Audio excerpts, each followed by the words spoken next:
शुक्लांबरधरं विष्णुं शशिवर्णं चतुर्भुजं प्रसन्नवदनं ध्यायेत् सर्वविघ्नोपशान्तयेत्।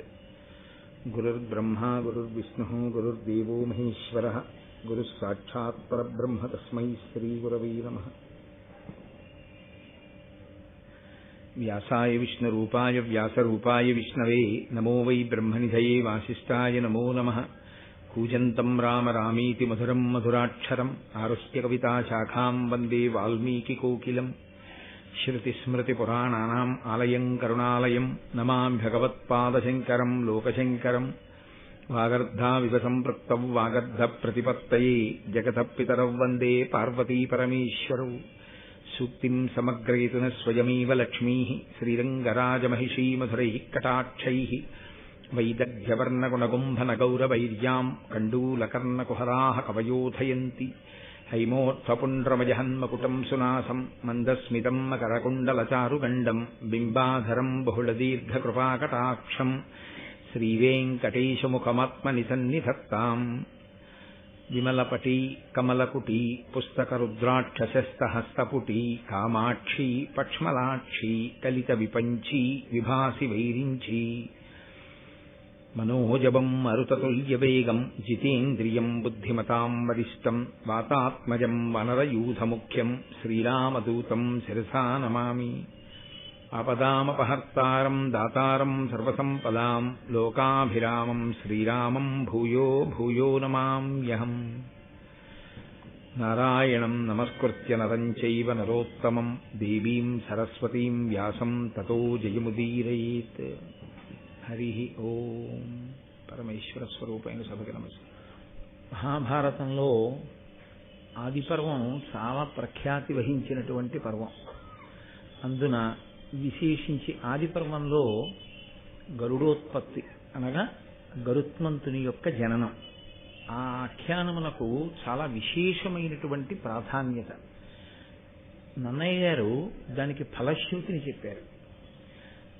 అది అనేక విధాలుగా మంత్రరహస్యంగా దివ్యమైనటువంటి దర్శనంగా అనితర సాధ్యమైనటువంటి బలపరాక్రమములతో జన్మించినటువంటి ఒక దివ్య పురుషుని యొక్క గాథగా, తల్లిని దాస్యం నుంచి విడిపించినటువంటి ఒక ఉత్తముడైన కుమారుని యొక్క చరిత్రగా, విశేషించి ఆదిపర్వం మహాభారతాన్నంతటినీ సూక్ష్మీకరిస్తుంది. అసలు మహాభారతం కథంతా ఎందుకు నడిచిందో కేవలము గరుడోత్పత్తి ఎందే ఉంటుంది. ఆ వినత కద్రువ కశ్యప ప్రజాపతి ఆ కథ పునాదిగా చేసుకుని మిగిలిన మహాభారతాన్నంతటినీ నిర్మాణం చేయడం జరిగింది అంటే కల్పిత కథగా సృష్టించారని నా ఉద్దేశ్యం కాదు.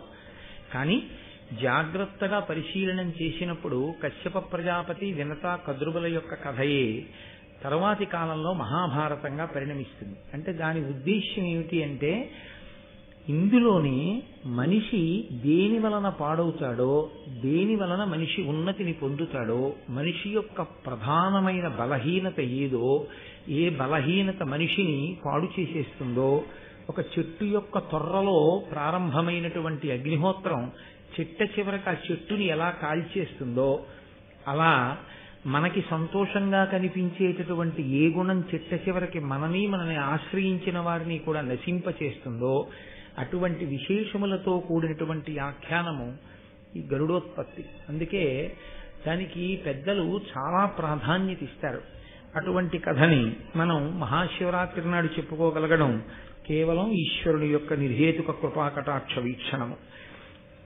నిన్నటి రోజున మీతో నేను మనవి చేసి ఉన్నాను, నీ తండ్రికి శిష్యుడైనటువంటి ఆస్తికుని వలన జనమేజయుడి చేసినటువంటి సర్పయాగం ఆగింది అన్న మాటని సహస్రపాదుడు చెప్పినటువంటి కారణం చేత రురువు పాముల్ని చంపడం అనేటటువంటి విషయాన్ని పక్కన పెట్టి ఒక ఉత్తముడైన బ్రాహ్మణుడు ఎలా జీవించాలో అటువంటి జీవనాన్ని ప్రారంభం చేశాడు.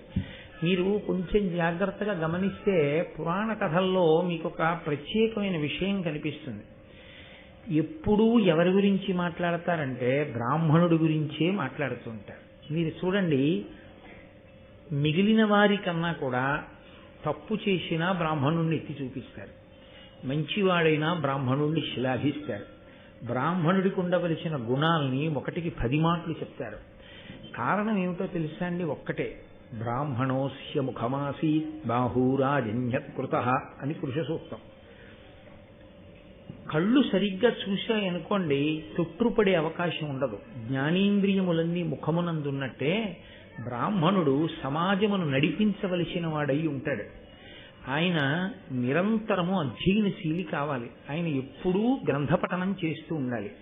ఆయన ఈశ్వరానుగ్రహమును అపేక్షించి వేదమును ప్రమాణముగా స్వీకరించి వేదం చెప్పినటువంటి విషయాల మీద తిరుగులేని నమ్మకంతో భగవదార్చన నిపుణుడై తాను ఈశ్వరుని యొక్క అనుగ్రహాన్ని పరిపూర్ణంగా పొందుతూ ఆ అనుగ్రహం చేత సమాజానికంతటికీ కూడా మేలు చెయ్యగలిగిన వాడై ఉండాలి. బ్రాహ్మణుడు నోరు విప్పి మాట్లాడినటువంటి మాటలు సమాజానికి ఒక మంచి త్రోవని చూపించగలగాలి. మనసులను పట్టి ఉన్నటువంటి దుర్గుణములు ఏ ఉంటాయో అవి తమంత తాము పరిశీలించుకుని, నిజమే ఈ గుణం వల్ల మనం పాడైపోతున్నామని వ్యక్తులు తెలుసుకుని తమని తాము దిద్దుకునేటటువంటి ఆ బుద్ధిని బ్రాహ్మణ వాక్యము ద్వారా సమాజమునందు తెలియవలసి ఉంటుంది. అటువంటి బ్రాహ్మణుడే చెడిపోయాడు అనుకోండి, చాలా ప్రమాదకరం కదా. ట్రైన్లో అన్ని కోచ్ల్లో ఉన్న వాళ్ళు నిద్రపోయినా పర్వాలేదు, ఇద్దరు మాత్రం నిద్రపోకూడదు. అసిస్టెంట్ డ్రైవర్ నిద్రపోతూ డ్రైవర్ నడిపినా ప్రమాదం లేదు. అసలు నిజానికి అది కూడా ఒక రకంగా ప్రమాదమే. కానీ డ్రైవరు, అసిస్టెంట్ డ్రైవరు, గార్డు ఈ ముగ్గురు నిద్రపోయారనుకోండి ఆ రైలుకి ఉపద్రవమే. మిగిలిన అన్ని కోచ్ల్లో వాళ్ళు ఎక్కేది నిద్రపోవడానికి. ఎందుకని అంటే వాళ్ళకు ఒక నమ్మకం, ఈ రైలు వెళ్ళిపోతుంది తిరుపతి అని. ఎందుకు వెళ్ళిపోతుంది రైలు తిరుపతి? ముందు ఇంజిన్లో ఉన్నటువంటి డ్రైవరు, అసిస్టెంట్ డ్రైవరు నిద్రపోకుండా పరాకుగా ఉంటారు. రైలు చివర ఉన్నటువంటి గార్డు నిద్రపోకుండా పరాకుగా ఉంటాడు. ఈ ముగ్గురు నిద్రపోకుండా ఉంటే నిద్రపోయిన వాళ్ళందరూ తాము చేరవలసిన గమ్యస్థానం చేరిపోతారు. మిగిలిన వాళ్ళందరూ తెలివిగా ఉండి ఈ ముగ్గురే నిద్రపోయారనుకోండి చాలా ప్రమాదకరమైనటువంటి స్థితికి వెళ్ళిపోతుంది. ఒక్కొక్క స్థాయిలో శాస్త్రము అలాగే విశ్వసిస్తుంది. ఒక్కొక్కరు అలా బ్రతకాలి అని కోరుతుంది, అలా మాట్లాడాలి అని కోరుతుంది. అలా శాస్త్రాధ్యయనం చేస్తూ ఉండాలి, మంచి మాటలు చెప్తూ ఉండాలి సమాజానికి అని వాళ్ళ మీద ఒక కర్తవ్యాన్ని శాస్త్రం ఉంచింది. అందుకే ఎప్పుడు ఎవరు పాడైతే శాస్త్రం వేలెత్తి చూపిస్తుంది అంటే బ్రాహ్మణుణ్ణే వేలెత్తి చూపిస్తుంది. ఆ బ్రాహ్మణుడు మంచివాడైతే, సమాజానికి పనికొచ్చేవాడైతే అతన్ని రక్షించమంటుంది. ఎందుకో తెలుసా అండి? ఒక్కటే కారణం, దానములన్నిటిలోకి ఏ దానము గొప్ప అని అడిగారు. సాధారణంగా మనం ఏమంటామంటే అన్నదానము గొప్ప అంటాం. మంచిదే, నేను కాదంటలేదు, దాన్ని నేను వ్యతిరేకించి మాట్లాడటం లేదు. కానీ అన్నిటికన్నా చాలా గొప్ప విషయం ఏది అంటే ఒక మంచి మాట చెప్పడమే. అది శాస్త్రం. ఒక్క చెడ్డవాడి యొక్క మనసు మారి మంచివాడిగా మారాడనుకోండి, ఆ కుటుంబం, ఆయన చుట్టుపక్కల ఉన్నవాళ్ళు, సమాజము అంతా శాంతిని పొందుతుంది. అందుకే మంచి మాటలు చెప్పాలి అంటే ఏదో తనకు అనుష్ఠానం లేకుండా, తాను ముందు అలా ప్రవర్తించకుండా ఇతరులకు చెప్పే అధికారం లేదు. సంధ్యావందనం చెయ్యండి అని చెప్పే ముందు తాను సంధ్యావందనం చెయ్యాలి. వేదము ప్రమాణము అని చెప్పే ముందు తాను వేదమును ప్రమాణముగా అంగీకరించాలి. ఈశ్వరుణ్ణి నమ్మండి అని చెప్పే ముందు తాను ఈశ్వరుణ్ణి నమ్మినవాడై ఉండాలి. 4 మంచి మాటలు చెప్పే ముందు తాను 4 మంచి గ్రంథములను చదివినవాడై ఉండాలి. తాను మంచి మాటలు చెప్పేటప్పుడు తన స్వంతంగా ఏమీ చెప్పక్కర్లేదు. వ్యాస వాల్మీకాదులు ఏం చెప్పారో వాటిని చెప్పగలిగితే చాలు. యథార్థ కోణంలో వాళ్ళు ఏం చెప్పారో ఆ మాటని చెప్తే అవి ఎప్పటికీ ప్రజలందరికీ కూడా మార్గదర్శకములు, కరదీపికలి. దాని చేత సమాజము ఉద్ధరింపబడుతుంది. అందుకే సన్యసించి పీఠాధిపత్యంలో ఉన్న మహాపురుషులు కూడా అనుగ్రహ భాషణం చేస్తారు. ఎందుకు చేస్తారు అంటే నిజానికి వాళ్ళ స్వరూపం మౌనం. వాళ్ళల్లో వాళ్ళు రమిస్తూ ఆత్మగా ఆనందమును అనుభవిస్తూ ఉంటారు. అటువంటి వ్యక్తులు దేని కొరకు మాట్లాడతారంటే, మేము మాట్లాడకపోతే సమాజానికి మార్గం ఎలా తెలుస్తుంది అని మాట్లాడతారు. అందుకే వారు మాట్లాడడము కూడా త్యాగమే అని అభివర్ణించింది శాస్త్రం. కాబట్టి గరుడోత్పత్తిని ప్రారంభం చేస్తూ నన్నయ్య గారు ఒక మాట చెప్తారు. కృతయుగంలో కశ్యప ప్రజాపతి అనేక మంది భార్యలతో ఉండేవాడయ్య. మళ్ళీ అదొక గమ్మత్తు. బ్రాహ్మణునకు 4 వర్ణముల వారిని భార్యలుగా స్వీకరించడానికి అధికారం ఉంది. అయితే దానికి కొన్ని ప్రత్యేకమైనటువంటి పరిస్థితులు ఉంటాయి. ఆయా పరిస్థితుల యందు మాత్రమే స్వీకరించాలి తప్ప అధికారం ఉంది కదా అని స్వీకరించకూడదు. ఏకపత్ని వ్రతమే అన్నిటికన్నా సర్వోత్కృష్టమైనటువంటి వ్రతం. కానీ కొన్ని కారణముల చేత 4 వర్ణముల వారిని వివాహం చేసుకోవడం అనేటటువంటిది బ్రాహ్మణుడికి శాస్త్రంలో అంగీకరింపబడినటువంటి సిద్ధాంతం. కశ్యప ప్రజాపతి అంతమంది భార్యల్ని స్వీకరించాడు అంటే కారణం ఒక్కటే. చతుర్ముఖ బ్రహ్మగారు ఆయన్ని ఆదేశించాడు.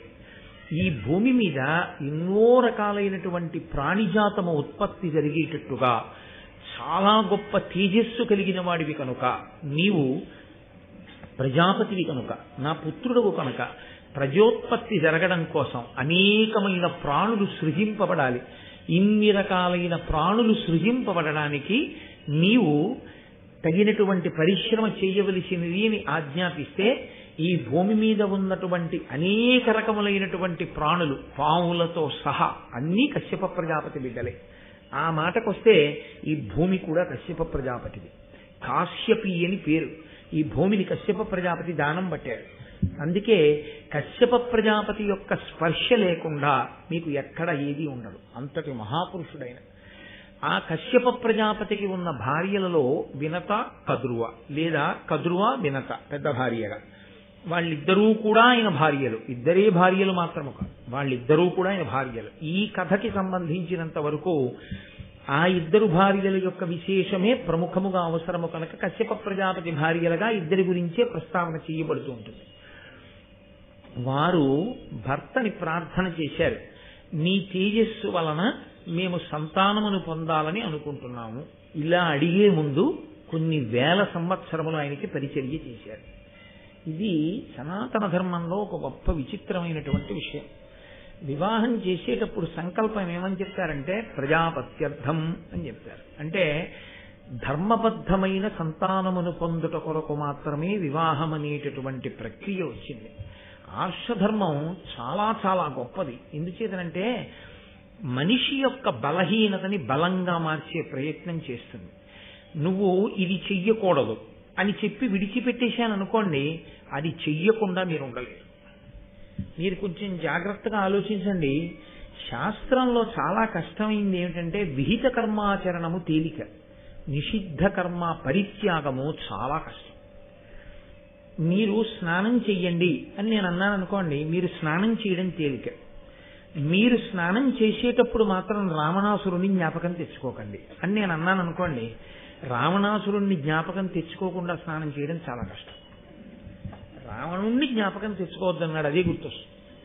నిషిద్ధ కర్మని విడిచిపెట్టలేడు, అది మనిషి యొక్క బలహీనత. దానికి కారణం ఏమిటి అన్నది నిన్న నేను మీతో ప్రస్తావన చేశాను. కోట్ల జన్మలుగా తరువుకొచ్చినటువంటి వాసనా బలం మనిషిని ఒక స్థాయిలో నిలబడనివ్వదు, కిందకి లాగేస్తూ ఉంటుంది. రామకృష్ణ పరమహంస ఒక ఆఖ్యానం చెప్తుండేవారు. గోడ పట్టుకుని పైకి ఎక్కి వెళ్ళిపోతుంటుంది ఒక్కొక్క ప్రాణి. దాన్ని క్షత్రియులు కోటల్ని స్వాధీనం చేసుకునేటప్పుడు దాని తోక పట్టుకుని తోకకు తాడు కట్టి పైకి ఎక్కుతూ ఉంటారు. వెనకటికి పిల్లలు దాని మీద కొంచెం కోపం వచ్చి దాన్ని ఇబ్బంది పెట్టాలని దాని తోకకి పెద్ద పెద్ద రాళ్లు కట్టారు. అది 4 అడుగులు పైకి ఎక్కేది, తోక బరువు కింద పడిపోయేది. అలా అనుష్ఠానంలో 4 అడుగులు ముందుకేస్తే 10 అడుగులు వెనక్కి లాగేస్తుంది. ఏది అంటే నిషిద్ధ కర్మని పరిత్యజించలేని బలహీనత. ఏది చెయ్యవద్దు అని శాస్త్రం చెప్పిందో అది చెయ్యకుండా మనిషి ఉండలేడు.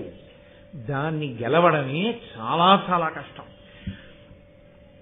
మనకి శాస్త్రంలో ప్రజాపత్యర్థం అని వివాహానికి మంత్రం శాస్త్రం ఎందుకు చెప్పిందో తెలుసా అండి? ఇది సనాతన ధర్మం యొక్క గొప్పతనం, ఋషుల యొక్క గొప్పతనం. ఒక వయస్సు వచ్చిన తరువాత మనసు కామమును పొందడము అనేటటువంటిది ప్రకృతి సహజమైనటువంటి విషయం. ఈ కామాన్ని వరంగా ఎవరు వాడుకుంటాడో వాడు అభ్యున్నతిని పొందుతాడు. వరంగా వాడుకోవడం మన ఇష్టమే. దాన్ని విశృంఖలత్వం పొంది హీనోపాధుల్లోకి వెళ్ళిపోవడానికి మనం ప్రవర్తించేటటువంటి స్వేచ్ఛయే కారణమవుతుంది. ధర్మపత్ని అని కామాన్ని ధర్మంతో ముడేసేస్తారు. ముడివేసి స్త్రీని తీసుకొచ్చి పక్కన కూర్చోబెడతారు.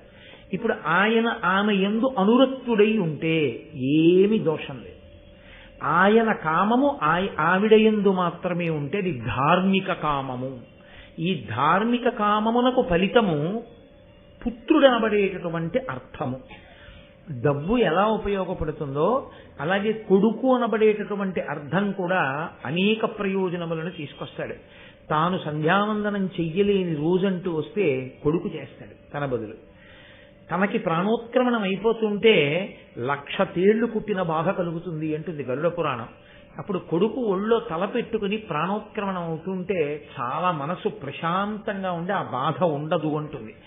ప్రాణోత్క్రమణ సమయమునందు మరణవేదనలో విపరీత దుఃఖం కలగకుండా ఉంచగలిగిన ఏకైక స్థానం పుత్రుడి యొక్క ఒడి ఒక్కటే. అందుకే ఐశ్వర్యములలోకెల్లా మహదైశ్వర్యం పుత్రగాత్ర పరిష్వంగమే. కొడుకుని కౌగిలించుకోగలగడం అంటే, కొడుకుని కౌగిలించుకోవడం అంటే దాని అర్థం ఏమిటి? తండ్రి కొడుకు ఒక్క ఇంట్లో ఉండగలగడం. ఉంటే ప్రతిరోజు కొడుకుని చూడగలడు. ఎప్పుడు ప్రేమ కలిగితే అప్పుడు కొడుకుని ముట్టుకోగలడు. ఒక వయసు వచ్చిన తరువాత ప్రాణోత్క్రమణం ఎప్పుడవుతుందో ఎవరికి తెలుసు? అసలు చిన్నప్పుడే అవచ్చు, కనీసం వృద్ధాప్యంలో. అందుకని కొడుకుతో కలిసి ఉండు అంటుంది శాస్త్రం. కొడుకు ఒళ్ళో ప్రాణం వదలడం, కాశీలో ప్రాణం వదలడం. ప్రాణం వదిలిన తరువాత తండ్రి చేసుకున్నా చేసుకోకపోయినా పుణ్యాన్ని కొడుకు గయాశ్రాద్ధం పెడతాడు. గయ వెళ్ళి శ్రాద్ధం పెట్టినటువంటి కారణం చేత పునరావృత్తి రహిత శాశ్వత శివ సాయుధ్య స్థితిని ఆ తండ్రి పొందుతాడు. కాబట్టి ఇప్పుడు కామము ధర్మంతో ముడిపడితే కొడుకు అనబడేటటువంటి అర్థం వచ్చింది. డబ్బు ఒక్కటుంటే ఇల్లు కొనుక్కోవచ్చు, కారు కొనుక్కోవచ్చు, స్థలం కొనుక్కోవచ్చు, పొలం కొనుక్కోవచ్చు, బట్టలు కొనుక్కోవచ్చు, నగలు కొనుక్కోవచ్చు. కొడుకు ఒక్కడుంటే ఇన్నిటినీ ఇస్తాడు. కూతురు ఒక్కతుంటే కన్యాదాన ఫలితం చేత గట్టెక్కిస్తుంది. కాబట్టి ఈ సంతానము కలగడం కొరకు మాత్రమే వివాహం. ఆ సంతానమే కలగకపోతే ఆ వివాహము ఇబ్బందికరమైపోయింది అని గుర్తు. కాబట్టి వివాహమునందు సంకల్పం ఒక్కటే, ప్రజాపత్యర్థం, బిడ్డల కొరకు. ధర్మంతో కామాన్ని ముడివేస్తారు తప్ప కేవలము కామోపభోగం కొరకు గృహస్థాశ్రమంలో ప్రవేశించడం అన్నది సనాతన ధర్మమునందు లేనే లేదు. అసలు దాని కొరకు అది లేదు. అందుకే ప్రజాపత్యర్థం. కాబట్టి ఇప్పుడు పుట్టేటటువంటి సంతానము తేజోవంతులు కావాలి. ఆ తేజోవంతులైనటువంటి సంతానము తనని ఉద్ధరించడంతో సరిపోదు. వాడు తప్పు పని కాని చేశాడో, చెయ్యకూడని పనులు వాడు చేశాడో, అంతకుముందు పుణ్యం చేసుకుని స్వర్గలోకానికి వెళ్ళి ఎన్నో దాన ధర్మాలు చేసినటువంటి స్వర్గలోకంలో ఉన్న 7 తరాల వాళ్ళని తీసుకొచ్చి నరకంలో తారేస్తారు. ఇలాంటి వాడిని కన్నావు, ఇదిగో 7 తరాల్లో పుట్టాడు అలాంటి వాడని. అందుకే కొడుకుని కనడంతో సరిపోదు, ఆ కొడుక్కి సరి అయినటువంటి బుద్ధి నేర్పించడం కూడా తండ్రి యొక్క కర్తవ్యంగా ఉంటుంది. అందుకే ఒక్క సరి అయిన భార్య లభించకపోతే ఆ జన్మ పోతుంది. సరి అయిన పుత్రుడు జన్మించకపోతే తనతో పోదు, 7 తరాలు పోతాయి. అందుకే పూర్వం ఏం చేసేవారంటే, ధర్మపత్నిని స్వీకరించగానే కేవలము కామోపభోగము కాదు, ధర్మపత్నితో కలిసి ఈశ్వరార్చన చేసేవారు. ఇప్పటికీ మనకి వివాహ కాండలో యథార్థం మనకు స్థాళీపాకము అని ఒకటి ఉంది. అందులో వడ్లు దంచాలి. నేను నిన్నటి రోజున మీతో మనవి చేశాను, అది ఎంత ముఖ్యమైందో. భర్త హోమం చేస్తుంటే వధువు వడ్లు దంచుతుంది. వడ్లు దంచి ఆ అన్నంతో కొంతమంది బ్రాహ్మణులకి ఔపోసన పోసుకుంటారు. ఆ రోజున పోసుకుని భోజనం పెట్టాలి. అక్కడతో గృహస్థాశ్రమం నిజానికి ప్రారంభం. అగ్నికార్యం తర్వాత చేయవలసిన మంచి పని. దైవ కార్యములను చేసి అది ఎవరు ప్రధానంగా దానికి కర్త? పిల్లవాని యొక్క తండ్రి. ఆయనకి ధర్మం తెలిసి ఉండాలి. తన వంశంలో అటువంటి తేజోవంతులు కలగాలి అంటే కొడుకు చేత సత్కార్యములను చేయించాలి. ధార్మికమైనటువంటి కార్యములు, ఈశ్వరోపాసన కొంతకాలము చేసిన తరువాత భార్య అభ్యర్థించేది. నేను నీ వలన సంతానాన్ని పొందాలనుకుంటున్నానయా, ఇది నా హక్కు, నీ తేజస్సును నేను భరించాలి, భరించి నీ రూపాన్ని లోకంలో నేను నడిచేటట్టు చెయ్యాలి. ఆత్మావై పుత్రనామాసి, తండ్రి యొక్క జీవితమునకు కొనసాగింపుయే కొడుకు. తండ్రియే కొడుకుగా భూమి మీద తిరుగుతాడు అని. అందుకే ఒక్క ధర్మపత్ని గర్భంలోంచి మాత్రమే ఆ బిడ్డడు రావాలి. కాబట్టి నీ తేజస్సును నా యందు ప్రవేశపెట్టి ధార్మికమైన సంతానమును నా యందు ఉత్పాదన చేయవలసినది అని పత్ని అభ్యర్థన చేసేది. ఒకనాడు కామము అంత ధర్మబద్ధము. అలా వినత కదురువ అడిగారు కశ్యప ప్రజాపతిని, నీ వలన మేము సంతానాన్ని పొందాలనుకుంటున్నాం. ఇప్పుడు కశ్యప ప్రజాపతి అన్నాడు, తప్పకుండా మీకు ఎటువంటి సంతానాన్ని పొందుదామనుందో నాకు చెప్పండి. మీకు సంతానాన్ని పొందుదామనుంది మంచిదే, నేను కాదంటలేదు, కానీ ఎటువంటి సంతానం కావాలని మీరు అనుకుంటున్నారు? ఆయన నీకు ఇలాంటి సంతానం కలుగుతుంది, నీకు ఇలాంటి సంతానం కలుగుతుందని తన వాక్కు చేత నిర్ణయం చెయ్యగలిగినటువంటి మహాపురుషుడే. అయినా ఆయన తాను నిర్ణయించలేదు. ఎందుకు నిర్ణయించలేదు అంటే ఒక్కటే కారణం. కశ్యప ప్రజాపతి తామరాకు మీద నీటి బొట్టు లాంటి వాడు. రాక్షసులు ఆయన బిడ్డలే, దేవతలు ఆయన బిడ్డలే. ఆయన మాత్రం ఎప్పుడూ బ్రహ్మజ్ఞానంలో రమిస్తూ ఉంటాడు. ఆయన దేనిని అంటిపెట్టుకునేటటువంటి స్వభావం ఉన్నవాడు కాదు. సంసారము నుండి తరించిన మహాపురుషులే సనాతన ధర్మమునందు ఎక్కువ. ఋషులందరూ సంసారంలో ఉన్నవాళ్ళు గారు. కాబట్టి కశ్యప ప్రజాపతి అటువంటి వాడు కనుక తన పత్నులను అడిగాడు, మీకు ఎటువంటి సంతానం కావాలని మీరు కోరుకుంటున్నారు అంటే, కద్రువ మొట్టమొదట కోరుకుంది. అనలతేజులు దీర్ఘతేహులునైన ఎట్టి తనూజులన్ వినుత సత్వుల కోరె కద్రువ వీవురం కడువేట్కతో వినత కోరె సుపుత్రులన్ భుజవీర్యవంతుల వారి కంటెను బలాధికులైన వారి కడింది వీరుల నిద్దరం. ఇదొక చమత్కారం. మహానుభావుడు నన్నయ్య భట్టారకుడు ఎంత ఆశ్చర్యకరంగా రచన చేస్తారో. అది ఆయన ఋషి మహానుభావుడు. మొదట కద్రువ కోరుతోంది అగ్నిహోత్రంతో సమానమైనటువంటి తేజస్సు కలిగినటువంటి వాళ్ళు, విశేషమైనటువంటి బలమున్న వాళ్ళు, చాలా పొడుగైనటువంటి దేహములు కలిగినటువంటి వాళ్ళు, చాలా సత్వమున్నటువంటి వాళ్ళు. నాకు అనేక మంది సంతానం కావాలి. ఆయన ఒక చిరునవ్వు నవ్వాడు. ఇలా వినత వంక తిరిగాడు. ఇందులో మనస్థితి అని మళ్ళీ ఒక మాట ఉంటుంది. మనస్థితి అంటే ఎంత అక్క చెల్లెళ్ళైనా తోడుకోడాళ్ళు కదండి. అందుకని ఇప్పుడు వీళ్ళిద్దరికీ ఏమిటంటే ఒకరికి పుట్టేటటువంటి బిడ్డల బలం కన్నా బలవంతులు ఉండాలని. కద్రువ ముందేమనుకుందంటే 1000 మంది పిల్లలు, దీర్ఘదేహులు, అంత పొడుగైన శరీరం ఉన్నవాళ్ళు, అంత గొప్ప తేజస్సు ఉన్నవాళ్ళు, అంత బలవంతులు మీరు కోరుకున్నారు. ఇప్పుడు ఆవిడ మనసులో ఏదైనా కోపం ఉంటుందా అంటే ఉంది అని చెప్పడం చాలా కష్టం. ఎందుకంటే ఆవిడ కోరి ఊరుకుందంతే. వెంటనే వినత వంక చూశాడు కశ్యప ప్రజాపతి. ఆవిడంది, ఈవిడ ఎంత బలం ఉన్న పిల్లలు కావాలని కోరుకుందో అంతకన్నా బలవంతులైన పిల్లలు. ఇప్పుడు ఏమవుతుంది కద్రువకి? అమ్మ బాబోయ్, దీని మనసులో ఇంతుందన్నమాట అన్న భావన వస్తుందా రాదా? ఈమె ఎంత బలవంతులైన బిడ్డలు కావాలని కోరుకుందో అంతకన్నా బలవంతులైనటువంటి బిడ్డలు సుపుత్రులన్. ఇది చాలా గొప్ప మాట విషయం. ఒక తండ్రి సంతోషించవలసినటువంటి మాట అక్కడ వేసింది. ఇది వినత యొక్క అదృష్టం. ఆ మాట ఆవిడ నోటి వెంట రావడమే అదృష్టం. సుపుత్రులన్, సుపుత్రులైతే తల్లి కీర్తి కన్నా తండ్రిని బాగా ఉన్నతమైనటువంటి స్థానంలో నిలబెడతాడు. తల్లి సరే, తల్లిని ఆనందపరుస్తాడు, కానీ ఆ కొడుకు వలన ముందు పేరు పొందేటటువంటి వాడు ఎవరంటే తండ్రి. కాబట్టి సుపుత్రులైనటువంటి వారు నాకు కావాలి. అపారమైనటువంటి బలపరాక్రమములు కలిగిన వారు, కద్రువుకి పుట్టబోయేటటువంటి సంతానము కన్నా బలము కలిగినటువంటి వారు 2 పుత్రులు నాకు కావాలి. ఆమె అనేక మంది అని అడిగింది, ఈవిడ 2 అంది. 2 పుత్రులు కావాలి. కశ్యప ప్రజాపతి అన్నారు, తథాస్తు, అలాగే జన్మించెదరుగాక. ఇప్పుడు ఆయన ఏం చెయ్యాలి? వాళ్ళు కోరుకున్న బిడ్డలు ఎలాంటి వాళ్ళు కావాలనుకున్నారో అలాంటి బిడ్డలే పుట్టాలంటే దైవానుగ్రహాన్ని సంపాదించాలి. అందుకని ఆయన పుత్రకామేష్ఠి చేశాడు. ఇక్కడ మీరు ఒక శాస్త్ర రహస్యాన్ని కొంచెం జాగ్రత్తగా పట్టుకోవాల్సి ఉంటుంది. తేజోవంతమైన సంతానము కలగడానికి కారణము ఒక్కటే. వంశంలో ఎక్కడో మహాపురుషులు ఉంటారు. ఎక్కడో మహాపురుషులు, అపారమైనటువంటి భగవద్భక్తి తత్పరులు, చాలా ప్రసన్నమైనటువంటి హృదయంతో దాన ధర్మాదులు చేసినటువంటి వారి యొక్క పుణ్య విశేషాన్ని బిడ్డలు అనుభవిస్తారు. నేను మీకు పరమ యథార్థం చెప్తాను ఇవాళ. ఒకడికి కలిసి వచ్చి కోట్లు వచ్చాయంటే అది వాడి గొప్ప కాదు. మీరు బాగా గుర్తుపెట్టుకోండి. ఇప్పుడు వాళ్ళ వంశంలో అంతకుముందు అందరూ కోట్లున్న వాళ్ళు కారు, పరమ పేదవారు ఉంటారు. కానీ ఎప్పుడో అప్పుడు ఆ వంశంలో తండ్రో తాతో ఎవరో ఒళ్ళంతా చెమట పట్టేటట్టుగా కష్టపడి సంపాదించుకున్న 4 రూకలలో విశాల హృదయంతో పరమ ప్రేమతో ఎక్కడో అతిథికో భగవంతుడికో భగవద్భక్తుడికో తెలిసో తెలియకో ఏదో దానం చేశాడు.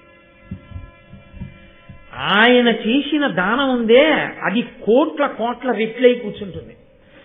ఆ కూర్చున్న పుణ్యం ఉందే దాన్ని బిడ్డలు అనుభవిస్తారు. అనుభవించి ఈయనకి సంపద వస్తుంది. ఇప్పుడు దీని కొనసాగింపు ఎక్కడుంటుందో తెలుసా అండి?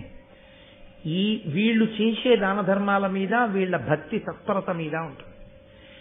దీన్ని కేవలం దాచుకోవడమే వచ్చిందనుకోండి, క్రమంగా క్షయమైపోతుంది. అలా కాకుండా దాన ధర్మాలు చెయ్యడం, అందులో ఒడిపిరిగి దానం, దానము ధర్మము గురువు గారిని సంప్రదించి చేయవలసి ఉంటుంది. తప్పకుండా అలా కాకుండా మీ సొంతంగా చేశారనుకోండి, అపాత్రదానం జరిగితే దాని వలన ఎంతమందికి ప్రమాదాలు వచ్చాయో దానికి బాధ్యులు మీదై కూర్చుంటారు. ఎందుచేతనంటే చెయ్యకూడని దానం చేసేసారనుకోండి, దాని వలన అపాత్రుడు ఒకడు బలపడిపోయాడు అనుకోండి, అపాత్రుడు బలపడి సమాజానికి ప్రమాదం తెచ్చాడు అనుకోండి, దానికి కారణం మీరే అవుతారు. అందుకే విద్యార్థులకి ఉపకార వేతనాన్ని తమంత తాముగా చెల్లించి వృద్ధిలోకి రావాలి, విద్యార్థులని డబ్బు కట్టి స్కాలర్షిప్లు ఇచ్చేవాళ్లు కూడా అలా డబ్బిచ్చే ముందు విద్యార్థులందరినీ కూర్చోపెట్టి పెద్దల్ని తీసుకొచ్చి వాళ్ళకి 4 మంచి మాటలు చెప్పించి ఇప్పిస్తే ఆ తర్వాత వాడు పాడైతే ఈయన మీదకి రాదా పాపం. లేకపోతే ఈ డబ్బుతో చదువుకుని వాడు కూలిపోయే బ్రిడ్జీలు కట్టేవాడు, మందులు కల్తీ రకం తయారు చేసేవాడు, లోకాన్ని పాడు చేసేవాడు తయారైతే అటువంటి విద్య గరపినటువంటి పాపం ఈయన ఖాతాలో కూడా పడుతుంది. ఈయన 4 మంచి మాటలు చెప్పించి సహృదయంతో ఇచ్చేశాడు అనుకోండి, ఈయన మీదకి రాదు. అందుకే దానము ధర్మము ఈ రెండిటి యందు గురువుని సంప్రదించండి అని చెప్తారు. కాబట్టి చేసేటటువంటి పని యందు చాలా జాగ్రత్తగా చెయ్యడము, మెళకువతో చెయ్యడము అనేటటువంటిది చాలా చాలా అవసరమై ఉంటుంది.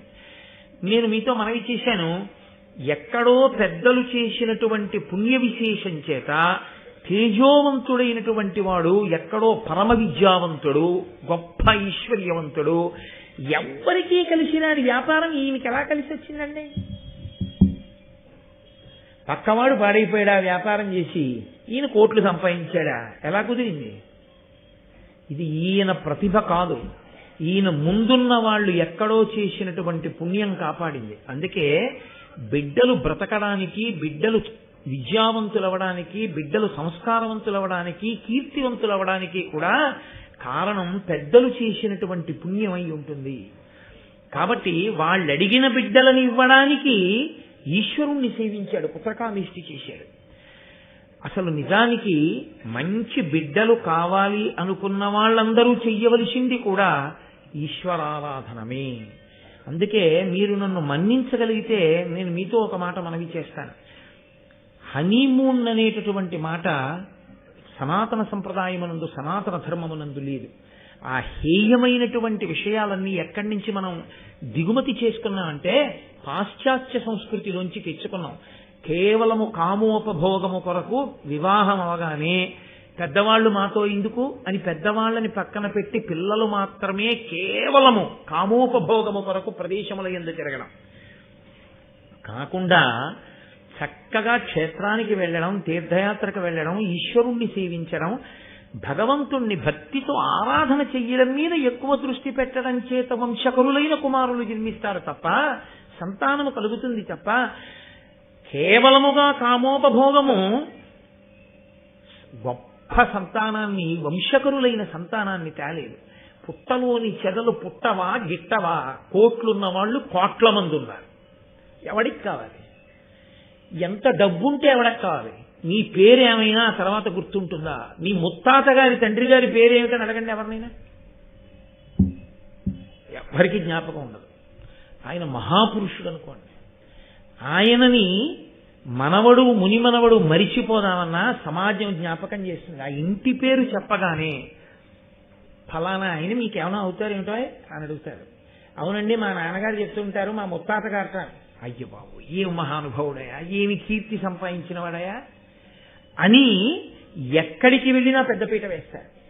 ఆ తేజస్సు గొప్పది, ఈశ్వరారాధన గొప్పది, ధర్మంతో బతకడం గొప్పది తప్ప కేవలము ఐశ్వర్యం సంపాదించి వెళ్ళిపోయిన వాళ్ళ పేర్లు ఎంతమంది జ్ఞాపకం పెట్టుకున్నారు ఇవాళ. అదొక పిచ్చి అంతే, అది వెనక వచ్చేది కాదు. ధార్మికమైన జీవనమేదో అదే దేనికైనా రక్ష. కనుకనే ఆయన పుత్రకామేష్టి చేశాడు.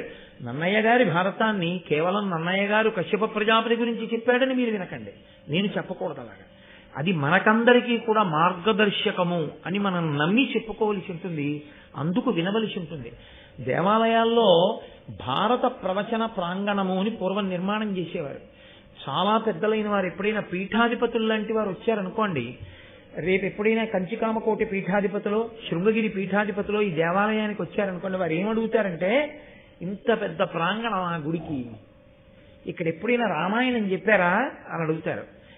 ఇక్కడ రామాయణం చెప్పారండి 6 కాండలు అన్నారనుకోండి, వాళ్ళు పొంగిపోతారు. ఒక ప్రాంగణంలో రామాయణం మొత్తం వినబడితే ఆ ప్రాంగణానికి ఒక స్థాయి ఉంటుంది. ఇక్కడ ఎప్పుడైనా భారతం చెప్పారా అనరు, భారతం చదివారా అని అడుగుతారు. చెప్పడం మాట దేవుడెరుగు. భారతాన్ని దేవాలయంలో కూర్చుని చదువుతూ ఉంటే, వచ్చి కూర్చుని వింటే చాలరా, వాడి జీవితం కోట్ల కోట్ల జన్మల తర్వాత తప్ప అసలు అలా దేవాలయంలో కూర్చుని భారతం వినడో, అలా వినడానికి ఈశ్వరుడు అంగీకరించడం, చెప్పడానికి అసలు అంగీకరించడం. చెప్పాలని సంకల్పం చేస్తే అది నిజం కావాలన్నా, చెప్పాలని సంకల్పం చేసి చెప్పడం జరుగుతున్నప్పుడు కూర్చుని వినాలన్నా దేవాలయ ప్రాంగణంలో దానికి కేవలము ఈశ్వర కృపయే కారణము. అది లేకుండా వినడం జరగదు. నేను చెప్పట్లేదు ఈ మాట, మీరు కావాలంటే మహాభారత ప్రవచన సంబంధమైన వ్యాఖ్యానములు చూడండి. కోటేశ్వరరావు గారు చెప్పిన మాట నిజమో కాదో మీకు అర్థమవుతుంది. కాబట్టి ఆయన పుత్రకామేష్టి చేశాడు కశ్యప ప్రజాపతి, దేవతల యొక్క అనుగ్రహాన్ని పొందాడు. ఇప్పుడు ఆ అనుగ్రహ కారణం చేత ఆయన తేజస్సు 2 భార్యలలోకి ప్రవేశించింది. ఆ 2 భార్యలు కూడా తమ గర్భములు అండములుగా మారాయి. ఎందుకని? ఒకరు కాదు, 2 కాదు, అపరిమిత బల పరాక్రమము కలిగిన 2 బిడ్డలు కావాలని కోరింది వినత. మహాతేజోవంతులు, అపారమైన పొడుగున్న వాళ్ళు, అనేకులు బిడ్డలు కావాలని అడిగింది కద్రువ. ఇప్పుడు ఇంతమంది బిడ్డల్ని ఒక గర్భంలో మొయ్యడం చాలా కష్టం. అందుకే ఆ దేవతల యొక్క అనుగ్రహం కలిగితే ఎంత చమత్కారమైనా జరగచ్చు, ఎంత ఆశ్చర్యమైనా జరగచ్చు. కాబట్టి అండములుగా మార్చి ఈశ్వరుడు అవి బయటికి వచ్చేటటువంటి ఏర్పాటు చేశాడు. దాని వలన ఒక పక్షి గుడ్లు ఎలా పెడుతుందో అలా వాళ్ళిద్దరూ కూడా గుడ్లని ప్రసవించారు. ఆమెకి 1000 గుడ్లు కలిగాయి కద్రువకి, వినతకి 2 గుడ్లు కలిగాయి. ఇప్పుడు ఈ గుడ్లు పొదగబడాలి. తమంత తాముగా పొదగబడడానికి కావలసినటువంటి వాతావరణాన్ని ఏర్పాటు చేసి, ఆ వాతావరణంలో అంటే గోరువెచ్చటి వాతావరణంలో ఈ 1000 గుడ్లని ఒక చోట, ఈ 2 గుడ్లని ఒక చోట పెట్టారు. 2 గుడ్లలోంచి పిల్లలు వస్తే వినతపుత్రులు వైనతేయులు, 1000 గుడ్లలోంచి పిల్లలు వస్తే కద్రువ పుత్రులు. 500 సంవత్సరములు ఎదురు చూశారు. 500 సంవత్సరములు పొదగబడిన తరువాత, అంటే అంతటి తేజోవంతమైన సంతానము కలగాలి అంటే అసలు వాళ్ళ యొక్క అండవాసము అంతకాలం జరిగింది. గర్భవాసము కొంత, అండవాసము కొంత, గుడ్డుగా పెంకులో ఉండడం ఉండి 500 సంవత్సరముల తరువాత కద్రువ ప్రసవించినటువంటి అండములలోంచి పాములు పైకొచ్చాయి. అందులో ఆదిశేషుడు, కర్కోటకుడు, తక్షకుడు, ఐరావతుడు మొదలైనటువంటి చాలా గొప్ప గొప్ప పాములు కూడా ఒక్కొక్క పాము పుట్టుకొచ్చింది. దీర్ఘ శరీరము కలిగిన వారిని కదా కోరుకుంది. 1000 పడగలతో భూమండలాన్నంతటి మోయగలిగినటువంటి ఆదిశేషుడి నుండి కర్కోటకుడి వరకు, తక్షకుడి వరకు, ఐరావతుడి వరకు 1000 మంది బిడ్డలు, 1000 పాములు ఆమెకి జన్మించాయి. కాకి పిల్ల కాకి ముద్దు. ఆవిడ ఎలా కోరుకుంది? ఆవిడికి సర్పములు కలగాలి అని ఆవిడ కోరుకుంది, కాబట్టి ఆవిడ సంతోషించింది. పాములు పుడితే భయపడలేదా అండి? పాములు పుడితే బెంగ పెట్టుకుందా అండి అని మనం అడగకూడదు. మీకు నేను ఒక విషయాన్ని ఈ సందర్భంలో ప్రస్తావన చేయవలసి ఉంటుంది.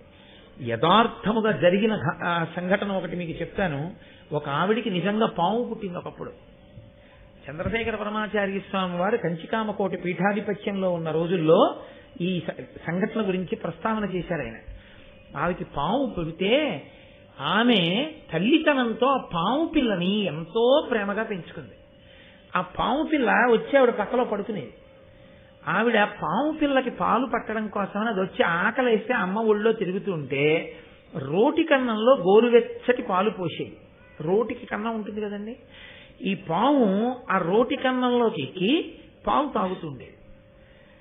ఒకనొకప్పుడు ఈవిడ పుట్టింట్లో ఏదో ఒక శుభకార్యానికి వెళ్ళవలసి వచ్చింది. ఈ పిల్లని తీసుకుని వెడితే అందరూ విచిత్రంగా చూస్తారేమో, అందరూ అలా చూస్తే తనకి చిన్నతనం కాదు కానీ తన బిడ్డడు భయపడతాడేమో అని అది తల్లి ప్రేమ అంటే.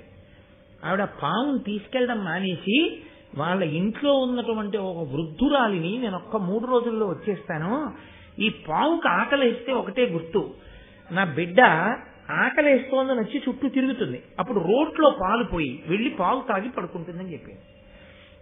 ఈ పాము వచ్చి గిరగిరా తిరుగుతోంది. ఆవిడ భయపడిపోయి బాబాయ్ పాము పాల కోసం వచ్చేసింది, తొందరగా పోయిపోతే ఏం చేస్తుందో అని మరుగు పాలు తీసుకెళ్లి ఆ రోటి కన్నంలో పోసింది. ఈ పాముకి అమ్మ గోరువెచ్చటి పాలు పోయడం అలవాటు. ఆ పాము వెళ్ళి గభాలన గడగడా తాగడం కోసం తొందరగా నోరు పెట్టింది.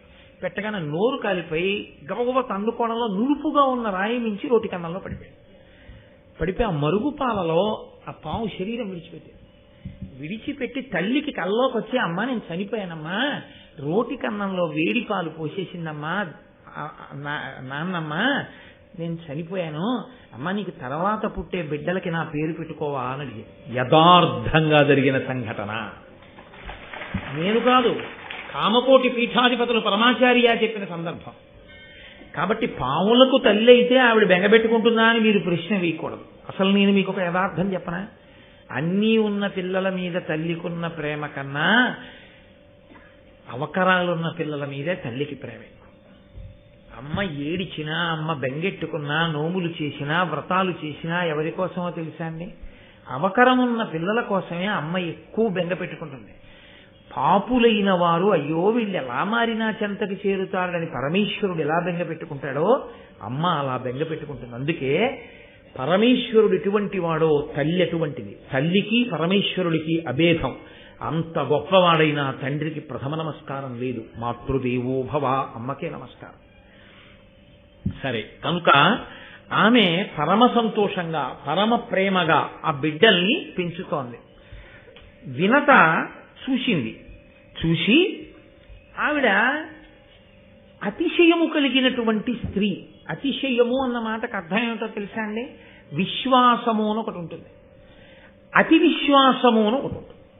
విశ్వాసము అంటే తను నమ్మినది, తను చదివినది, తను చేస్తున్నది సత్యము, ఇది మంచిది. అతి విశ్వాసము అన్న మాట ఎక్కడ వస్తుందో తెలుసా అండి? నా బుద్ధితో నేను ఆలోచించి చెప్పేది ఏది ఉంటుందో దానికి తిరుగులేదు అన్న అతిశయం. ఇది ప్రమాదకారి. ఇది ఎక్కడో అక్కడ పప్పులో కాలేయిస్తుంది. వేయించినప్పుడు ఎలా ఉంటుందో తెలుసా అండి? ఏదో చిన్న చితకాతో పోదు, పట్టిన అహంకారం అంతా వదిలిపోయేటట్టుగా జాడించేస్తుంది. సాకళ్ళు బండకేసి బట్టను కొడతారే అలా కొడుతుంది అతి విశ్వాసం. అతి విశ్వాసము వలన కాని పడ్డాడో గోతులో ఇక మళ్లీ లేవడంలో చాలా చాలా కష్టం ఉంటుంది. మీరు లోకంలో ఎప్పుడైనా చూడండి, అతి విశ్వాసము మంచిది కాదు. మీరు ఒక నిర్ణయం తీసుకుని మీరే చాలా నమ్మేస్తే అవతల వారు కూడా అలాగే ఉన్నారో లేదో మీకు తెలియకపోతే, నేను అనుకున్నవన్నీ సత్యాలే అని మీరు అనుకున్న నాడు, మీరు గోతులో పడిన నాడు మీకు మళ్ళీ పైకి లేచేటప్పుడు తెలుస్తుంది ఆ బాధ ఏమిటో. ఇదే వినతతో వచ్చిన సమస్య. అంతకు మించి ఆవిడిలో చెడ్డతనం ఏం లేదు, ఇదొక్కటే ఆవిడితో ఉన్న పెద్ద సమస్య. అందుకే నేను బాగా ఆలోచించగలను, అందుకే కద్రువ పిల్లల కన్నా బలవంతులు నాకుంటే చాలు. ఆవిడికి 1000 మంది ఉంటే నాకు 2 ఉంటే చాలు. ఒక్కడు అని అడగకూడదు కాబట్టి, ఒక కొడుకు శాస్త్రంలో కొడుకు కాడు కాబట్టి 2 కొడుకులే. కించిత్ అతిశయ భావంతో ఉంటుంది. చాలా మనస్తత్వ శాస్త్రాన్ని మాట్లాడుతుంది మహాభారతం. కాబట్టి 500 సంవత్సరముల నుంచి ఎదురు చూస్తోంది. అక్కడ పుట్టే పిల్లల కన్నా ముందు తన పిల్లలు పుడతారని ఒక ఆశ. ఎందుకంటే వీళ్ళు ఎక్కువ బలవంతులు కదా అని తొందరగా పొదగబడతారనుకుందో ఏమో ఆవిడ. 500 సంవత్సరముల తర్వాత అక్కడ 1000 మంది పుట్టేశారు. ఇక్కడ ఒక్క గుడ్డు బగలేదు. ఆవిడికి సిగ్గు కలిగింది. అది విచిత్రం. నన్నయ్య గారి మాటని నన్నయ్య గారి మాటగానే మీరు పట్టుకోవాలి. మీ సొంతంగా మీరేమీ అన్వయాలు చేయకూడదు. నన్నయ్య గారు వాడిన మాట ఏమిటంటే లజ్జనుంది. ఆమె సిగ్గుపడి, సిగ్గు వలన దుఃఖం అనుకోండి. దేనికి సిగ్గు? ఆవిడికి పుట్టినటువంటి గుడ్లు 500 సంవత్సరాలకు పొదగబడి తన గుడ్లు ఇంకా పొదగబడకపోతే తనదా తప్పు? అదే ఆ బిడ్డలు జన్మించే విధానం కాదు కదా. అది ఒక చిత్ర విచిత్రమైన రీతిలో పుడుతున్న బిడ్డలు వాళ్ళు. కాబట్టి వాళ్ళకన్నా బలవంతులను అడిగింది కాబట్టి ఇంకొంచెం సమయం పట్టచ్చు, ఎదురు చూడాలి. కానీ ఆమె దేనికి సిగ్గుపడిపోయిందంటే అన్నిటిలో ఆమె కన్నా నేను ముందుంటాననుకుంది. తనకన్నా ముందు తల్లి. ఇక్కడ ఎక్కడో నా విశ్వాసం దెబ్బతింది. నేను ఇంత బాగా ఆలోచించలేకపోయాను. ఇది ఆవిడ సిగ్గుపడ్డానికి కారణం. ఇప్పుడు ఆవిడ సిగ్గులో దుఃఖం వచ్చింది. దేనికి దుఃఖమో తెలుసా అండి? పిల్లలు లేరని ఏడవడానికి ఏమంటే గుడ్లు ఉన్నాయిగా, ఇవాళ కాకపోతే రేపు వస్తారుగా పిల్లలు కాదు. ఆవిడ ఎందుకు ఏడిచిందంటే నేను చాలా తెలివైందాన్ని అనుకున్న నా తెలివి తెల్లవారిందని ఏడిచింది. ఎలా ఏడుస్తుంది? అలా ఏడిస్తే అందరి ముందు ఏడిస్తే బాగుపడిందని గుర్తు. తను ఒక్కతే ఏడిస్తే ఇంకా ఆ గోరోజనం తగ్గలేదని గుర్తు కదా. అందుకేడుస్తోంది. కానీ ఇంకా బయటికి వచ్చి నేను ఇంత తెలివైందాన్ని కాను అని అంటే కశ్యప ప్రజాపతిని చెప్పుండను, నీకెందుకు బెంగ, నీ గుడ్లోంచి కూడా పిల్లలు వస్తారు, కంగారు పడకని చెప్పాను. ఒక్కటి ఏడిచింది. అదో ప్రమాదం. అంటే తగినంత పరిణితి ఏర్పడని జీవితాలు ఎలా ఉంటాయో మీరు చూడండి. కాబట్టి ఇప్పుడు ఆమె ఏడిచి సిగ్గు పొంది ఎలాగైనా నేనే తెలివైందాన్ని అనిపించుకోవాలి కదా. కింద పడి కూడా భూమి మీద ఉన్నానంటే పోయే. అందుకని ఎలాగైనా సరే నేను తెలివైందాన్ని అనిపించుకోవాలన్న తాపత్రయంలో నేను తల్లినైపోయాను అనిపించేసుకోవాలని ఓ గుడ్డు పగలగొట్టింది. ఓ గుడ్డు పగలగొట్టేటప్పటికి అందులోంచి ఒక పక్షి పైకొచ్చింది. ఆయన అన్నాడు, దాన అపరార్థకాయ విహీనుడు పూర్వార్ధ తను సహితుడు అరుణుడనంగానుదయించే సుతుండు మహానీతియుతుండు తల్లి కప్రియమొసగన్. ఆయన పూర్వార్ధతను సహితుడు. నడుం దగ్గర నుంచి పైన ఉండవలసినటువంటి శరీరం ఉంది, ఈ క్రింద ఉండవలసినటువంటి అపరార్థకాయుని. ఆయనకి ఈ క్రింద ఉండవలసినటువంటి శరీరము లేదు, ఇక్కడ వరకే శరీరం ఉంది. మహాతేజోమూర్తి, గొప్ప సునిశిత బుద్ధిశాలి. అటువంటి వాడు పుడుతూనే పేరుతో పుట్టాడు, అరుణుడు. ఆయన పుట్టి అమ్మ వంక చూశాడు. అతి విశ్వాసం నీది, అతి విశ్వాసము వలన సిగ్గుపడింది నువ్వు, ఆ సిగ్గు వలన ఏడిచింది నువ్వు. కద్రువ ఎదురు చూసింది గుడ్లలోంచి పిల్లలు వచ్చే వరకు. ఎంతసేపు కద్రువ అడిగిన వాటిని దృష్టిలో పెట్టుకుని నీ తెలివి నిరూపించుకోవాలన్న అతిశయంతో ప్రవర్తించావు. ఈ అతిశయం పోవడానికి నేను పూర్తిగా తయారు కాకముందు గుడ్డు బ్రద్దలు కొట్టి ఇంత అంగవైకల్యంతో నేను పుట్టేటట్టు చేశావు కనుక, నేను ఇంత బాధపడవలసిన అవసరాన్ని నువ్వు ఏర్పాటు చేశావు కనుక 500 సంవత్సరముల పాటు కద్రువకు దాసివగుదువుగాక అని చెప్పించాడు. ఎక్కడ పడిందో చూసారా గోతులో? ఇప్పుడు ఒక్కసారి బెంగొచ్చింది. ఏమిటి బెంగ? ఇన్నాళ్లు తాను చాలా తెలివైందాన్ని అనుకుని ఎవరి మీద తాను పెత్తనం చేశాననుకుందో ఆవిడికి భయపడవలసిన రోజు వచ్చింది కాదు. ఆవిడికి తాను సేవ చెయ్యవలసిన రోజు వచ్చింది. అన్నీ ఆవిడ్ని దృష్టిలో పెట్టుకుని ఈవిడ పని చేయవలసిన రోజు వచ్చింది. ఆవిడ ఎప్పుడు పిలుస్తుందో అందుకని మనం ఈ పని తొందరగా చేసేసుకోవాలి. మరి కద్రు పిలిస్తే వెనక వెళ్ళిపోవద్దు తొందరగాను, దాసి కాబట్టి.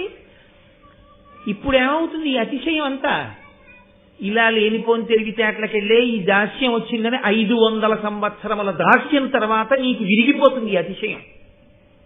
అనుగ్రహించాడు కొడుకు. అమ్మకి అతిశయం ఉండిపోతే ఇంకా ఎన్ని తప్పులు జరిగిపోతాయో, జరగకూడదు అని అన్నాడు. అమ్మా, తొందరపడి ఒక గుడ్డును పగలగొడితే పగలగొట్టావు, రెండో గుడ్డుని మాత్రం అలా పగలగొట్టకు.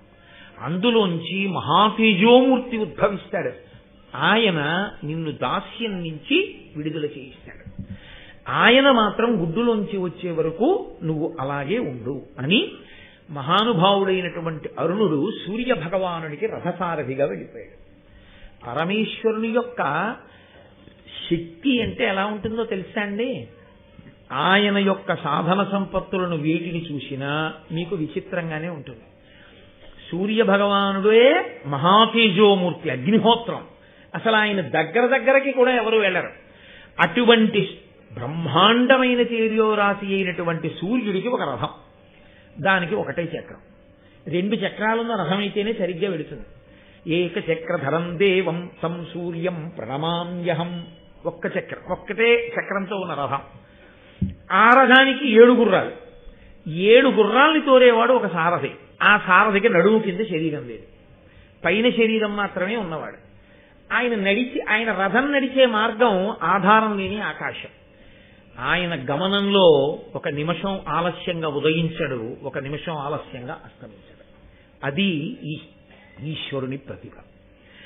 తన దగ్గర ఉన్న సాధన సంపత్తులను బట్టి ప్రకాశించడం కాదు, తన శక్తి చేత ప్రకాశిస్తుంటాడు ఈశ్వరుడు. దాని వలన అరుణుడికి గొప్పతనం వచ్చింది, సూర్యరథ సారథి అని. సూర్యుని యొక్క తేజస్సుని తట్టుకుని సారథిగా నిలబడగలిగిన వాడంటే ఆయన ఎంత తేజోమూర్తో మీరు ఆలోచించండి. ఆయన అసలు నిజంగా ఒక గుడ్డులో పూర్ణంగా ఉంటే అసలు ఎటువంటి మహాపురుషుడు ఆవిర్భవించి ఉండేవాడు లోకానికి. కాబట్టి ఇప్పుడు అరుణుడు ఉదయించాడు. కొంతకాలం అయిపోయింది. శాపవాక్కు అమలులోకి రావాలి కదూ. ఈలోగా మహాభారతంలో ఇదో గమ్మత్తు. ఈలోగా అన్నప్పుడల్లా ఇక్కడ కుక్కాన్ని వదిలి ఇంకో కుక్కాన్ని పుచ్చుకుంటూ ఉంటాను. పూర్వం తిరుమల ఎక్స్ప్రెస్ విశాఖపట్నం నుంచి తిరుపతి వెడుతుండేది. కాకినాడ నుంచి కొన్ని బోగీలు వెళ్ళేవి. వెడితే సామర్లకోట వరకు వచ్చినటువంటి తిరుమల ఎక్స్ప్రెస్ ఇంజిన్ దాన్ని వదిలేసి అలా ముందుకెళ్ళిపోయి ఎస్కేప్ లైన్ మీదకి వచ్చి వెనక్కి వెళ్ళి మళ్ళీ సెకండ్ లైన్ మీదకి వచ్చి కాకినాడ నుంచి వచ్చినటువంటి బోగీల్ని కలుపుకుని మళ్ళీ అక్కడి నుంచి వెనక్కి తోసుకెళ్ళి మళ్ళీ ఇలా ముందుకొచ్చి తను విశాఖపట్నం నుంచి తెచ్చొచ్చిన భోగీల దగ్గరికి వచ్చి వాటిని కలుపుకుని అప్పుడు పట్టుకుని తిరుపతి. అలా మహాభారతంలో కథలు ఇక్కడ వదిలి మళ్ళీ ఎస్కేప్ లైన్ మీదకి వెళుతుంటాయి. వెళ్ళి మళ్ళీ అక్కడి నుంచి కొన్ని పెట్లు పట్టుకొచ్చి మళ్ళీ ఈ రైలుకి కలుపుకుని మళ్ళీ వెళుతుంటాయి. మీరు మాత్రం ఏ పెట్టని వదిలిపెట్టకూడదు. అన్ని పెట్ల తాలూకా కొక్కాలు మీకు పడుతూ ఉండాలి, జాగ్రత్తగా పట్టుకుంటూ ఉండాలి. అందుకని మహాభారతానికి నాగా పెట్టేస్తే కొన్ని అర్థం కదా. కాబట్టి ఇప్పుడు వీళ్ళిద్దరూ వినత కదురువ ఒకరోజు బయలుదేరి పాలసముద్రం దగ్గరికి వెళ్ళారు. ఈలోగా జరిగినటువంటి విచిత్రం ఏంటంటే దేవతలకి రాక్షసులకి అమృతాన్ని పొందాలి అని కోరిక కలిగింది. దేవతలు రాక్షసులు కలిసి క్షీరసాగర మథనం చేస్తే అందులోంచి అమృతం వస్తుంది. కాబట్టి ఇప్పుడు వాళ్ళు మందర పర్వతాన్ని తీసుకొచ్చి ఆ పాలసముద్రంలో చిలకడం కోసమని దింపారు. ఆ మందర పర్వతం పాలసముద్రంలో మునిగిపోకుండా ఉండడం కోసం శ్రీ మహావిష్ణువుని ప్రార్థన చేస్తే ఆయన ఆదికూర్మమై నిలబడితే ఆ తాబేటి డొప్ప మీద ఈ మందర పర్వతాన్ని పెట్టి వాసుకిని చుట్టి రాక్షసులు దేవతలు పట్టుకుని చిలికారు. చిలికితే ఈ మందర పర్వతం ఆయన వీపుని ఒరుసుకుంటే అప్పుడు ఆయన ఎప్పటి నుంచో వీపు కొద్దిగా దొరదగా ఉంది అనుకున్నట్ట తీరింది. అప్పుడు ఆయనకి చెయ్యి అందదు కదా మరి, 4 బాహువులైనా. నిజంగా మహానుభావుడు ఆయన కాబట్టి భరించాడు. వాసుకిని పెట్టి తిప్పితే ఆ మందర పర్వతం యొక్క ఉరిపిడి చేత పాలసముద్రం అంతా చిలకబడితే ఆ పాలవెల్లి లోపలకప్పటికప్పటికి మందరాగము తిరిగి చప్పుడు నిండెన జాండము చెప్పేడిదేమని అదుని చెవులు చిందరగొని అన్నంటారు పోతన గారు భాగవతంలో. పెరుగు చిలికేటప్పుడు నిశ్శబ్దంగా ఏముండదు, చాలా పెద్ద చప్పుడు వస్తుంది, చర్ చస్ చర్ చస్ అని. అలవాటు లేని వాళ్ళు కానీ పట్టుకుంటే కుండ పగిలిపోతుంది. దాన్ని ఆ కవ్వం మధ్యలో ఉండేటట్టుగా పట్టుకుని చక్కగా కవ్వం నిలువుగానే ఉండేటట్టు ఈ చెయ్యిని ఇటు వదులుతూ ఈ చెయ్యిని ఇటు పెడుతూ అలా తిప్పాలి. అది కొన్నాళ్ళు సాధన అయిపోతే ఇంకోళ్ళతో మాట్లాడుతూ సైకిల్ తొక్కేసినట్టు మాట్లాడుతూ ఇలా తిప్పేస్తారు. మొదట్లో అలవాట్లేకి ఇలా తిప్పేటప్పుడు కవ్వం ఇలా అడ్డంగా పడుకుంటుంది. మళ్ళీ కవ్వాన్ని తీసి నిలువుగా నించోబెట్టుకునేటప్పటికి చేతులకు ఆ వెన్నపూస కొంచెం వంటుకుని తాడు జారిపోతూ ఉంటుంది.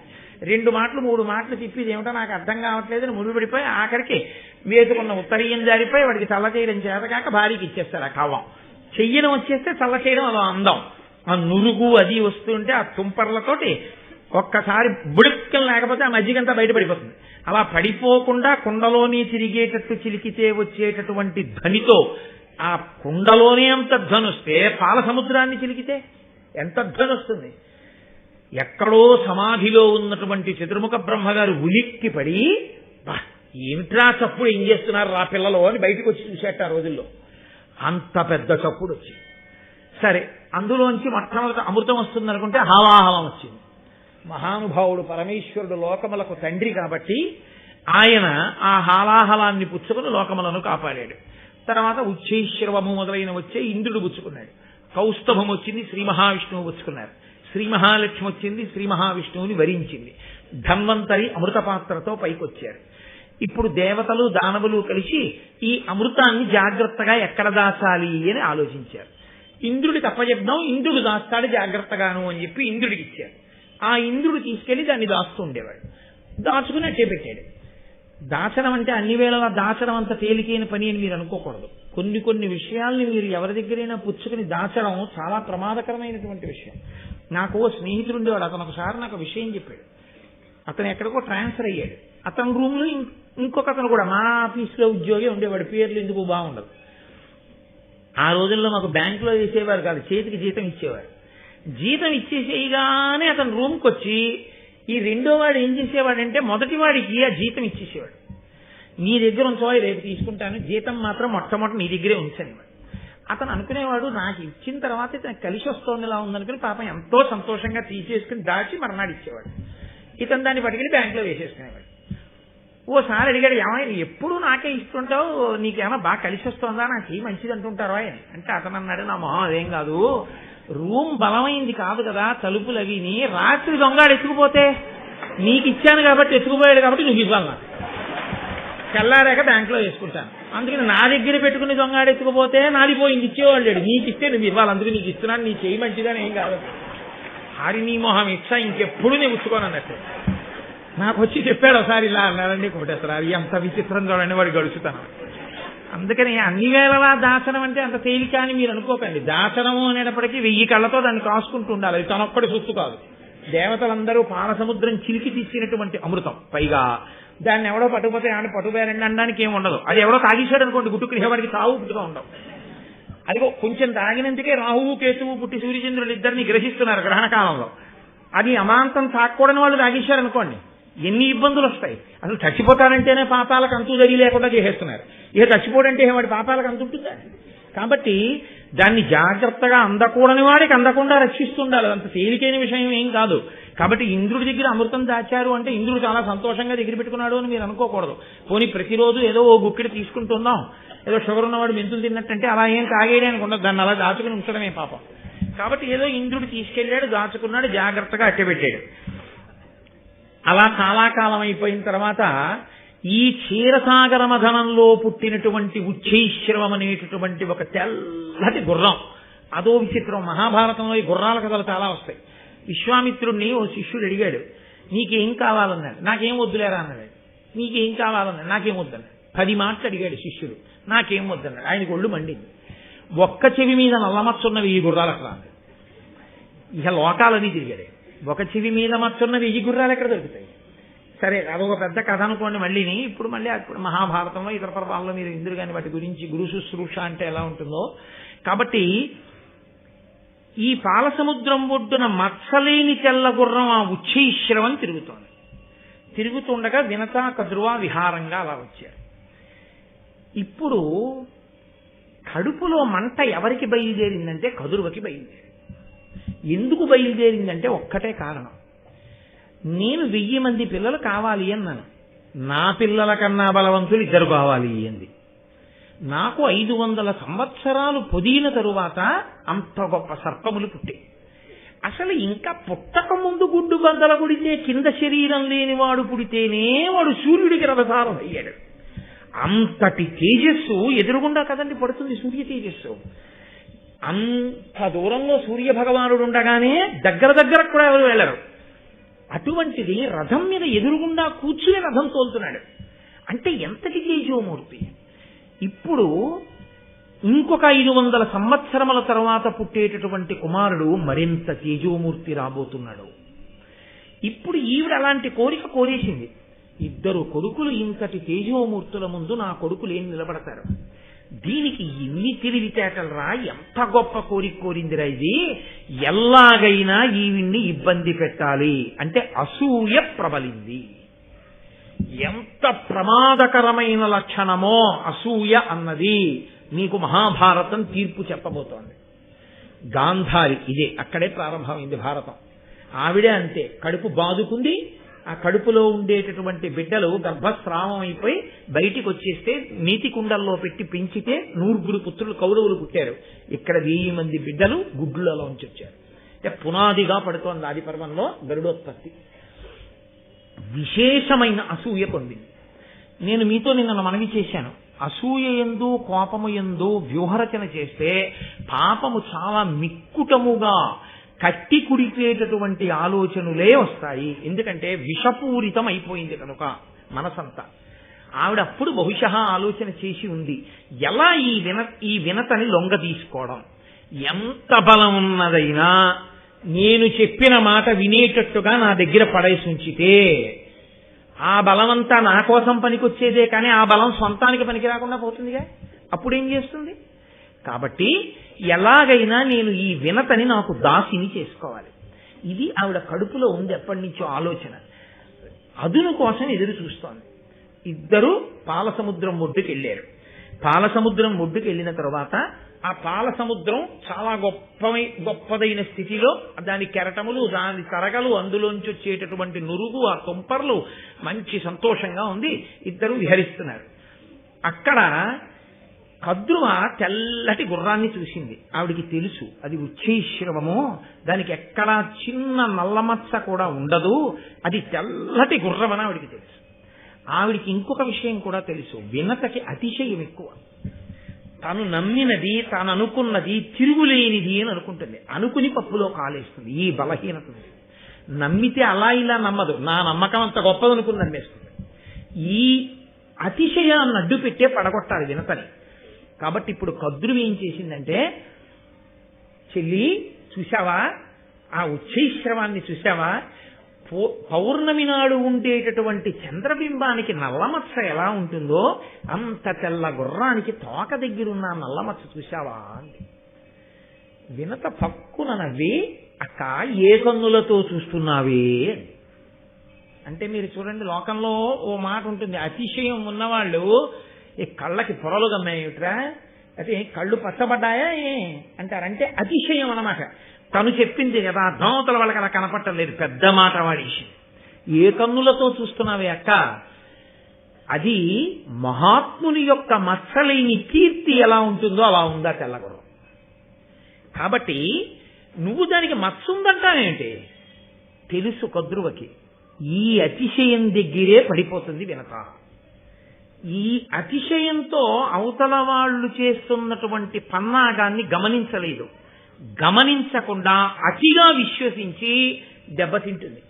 కాబట్టి ఇప్పుడండి, మహాశ్వంబు ధవళ దేహంబునందు నల్ల కలిగిన నీవిప్పుడు నాకు దాసివగము, మరి ఎందు నల్ల లేదయ్యనేమి నీకు నే దాసినగుదు బనిదము సరువు. ఆవిడ ఎంత గొప్పగా మాట్లాడిందో చూడండి. కద్రు అంటోంది, మహాశ్వంబు ధవళదేహంబునందు నల్ల కలిగిన నీవిప్పుడు నాకు దాసివగుము, మరి ఎందు నల్ల లేదయ్యనేమి నీకు నే దాసినగుదు బనిదము సరువు. నిజంగా గుర్రం తోకకి కానీ నల్లగా ఉన్నదో, కద్రువా నువ్వు చెప్పిన మాట నిజం, అప్పుడు నేను నీకు 1000 ఏళ్ళు దాసీత్వం చేస్తాను, 500 సంవత్సరములు దాసీత్వం చేస్తాను. లేదా నీకు నేను దాసీత్వం చేస్తాను, 500 సంవత్సరములన్న నియమం కూడా లేదు, నేను నీకు దాసీత్వం చేస్తాను. ఒకవేళ ఆ గుర్రానికి కానీ నిజంగా తోక దగ్గర నల్లగా లేకుండా తెల్లగా ఉంటే నేను గెలిచాను కాబట్టి నువ్వు నాకు దాసివి కావాలి. పందెం వేయడం అన్న మాట మీరు ఎప్పుడైనా ఉన్నప్పుడు చూడండి, ఇది పందెం వేయి అంటారు ఇలా. మీరు చూడండి, పందెం వెయ్యండి అనరు. లేకపోతే నమ్మి కదూ పందాలు వడ్డేశాడు ధర్మరాజు గారు. ఎక్కడి నుంచి ఎక్కడి వరకు వెళ్ళిపోయింది మహాభారత కథ. కాబట్టి ఇప్పుడు పందెం వేయి అంది, అనగానే లొంగిపోయింది వినత. అలాగే నేను నీకు దాసినవుతాను, తప్పితే నువ్వు నాకు దాసివవు. నువ్వు చెప్పినట్టు గుర్రంతో ఒక చివర నలుపు ఉన్నదో నేను నీకు దాసిని, తెల్లగా ఉన్నదో నువ్వు నాకు దాసి. ఏమిటి ఆవిడ ధైర్యం? గుర్రం తోక కాదు, గుర్రం అంతా తెల్లగా ఉంది. పద చూద్దాం, దగ్గరికి వెళ్దాం. కద్రువకి తెలియదా దగ్గరకెడితే తెల్లగా ఉంటుంది గుర్రం అని? ఆవిడ లోపల కుటిలమైన ఆలోచనతో ఉంది. వినతయందు అతిశయమున్నా స్వచ్ఛమైన హృదయంతో. ఆవిడలో కుట్రలు లేవు, కుతంత్రాలు లేవు, అసూయ లేదు. కాకపోతే అతిశయ భావన ఉంది. నేను తెలివైన దాన్ని అనుకుంటూ ఉంటుంది పాపం. ఎప్పుడు నేను మంచి నిర్ణయాలు చేసుకుంటాను అనుకుంటూ ఉంటుంది. అదే బలహీనతగా పట్టుకున్నది అవతల. కాబట్టి ఇప్పుడు కద్రువంది మళ్ళీ వినత ఇప్పుడే వెళదాం అనడానికి వీలు లేని మాట చెప్పి వెనక్కి తీసుకెళ్ళిపోవాలి. భర్తకి సేవ చెయ్యవలసిన సమయం ఆసన్నమైంది. ఎందుకంటే ఇప్పుడు ఆయన అగ్నికార్యం చేయడానికి ఇంటికి వస్తాడు స్నానం చేసి. మన ఇద్దరి కర్తవ్యం పత్నులుగా ఆయనకి కావలసినటువంటి మడినీళ్లు పెట్టడం, సమిధలు అందించడం, అగ్నిహోత్రాన్ని సిద్ధం చేయడం, అవి చేసి పెట్టాలి. మేమిద్దరం పందెం కట్టుకున్నాం, అందుకని గుర్రం తెల్లగా ఉందో నల్లగా ఉందో చూడడానికి వెళ్ళాం. నీ కర్మాన నువ్వు స్నానం చేసి బడి కట్టుకుని అగ్నిహోత్రం చేసుకోని అనకూడదుగా. మనం భర్తని అనువర్తించాలి. కాబట్టి మనం ఇంటికి వెళ్ళిపోతాం. రేపొద్దాం ఎక్కడికి పోతుంది గుర్రం? ఇక్కడే తిరుగుతుంటుంది అంటే చెప్పాను కదూ. వినత తొందరగా పడిపోతుంది పాపం. ఆవిడంది అలాగే. రేపొద్దాం ఇంటికి వెళ్ళిపోయింది.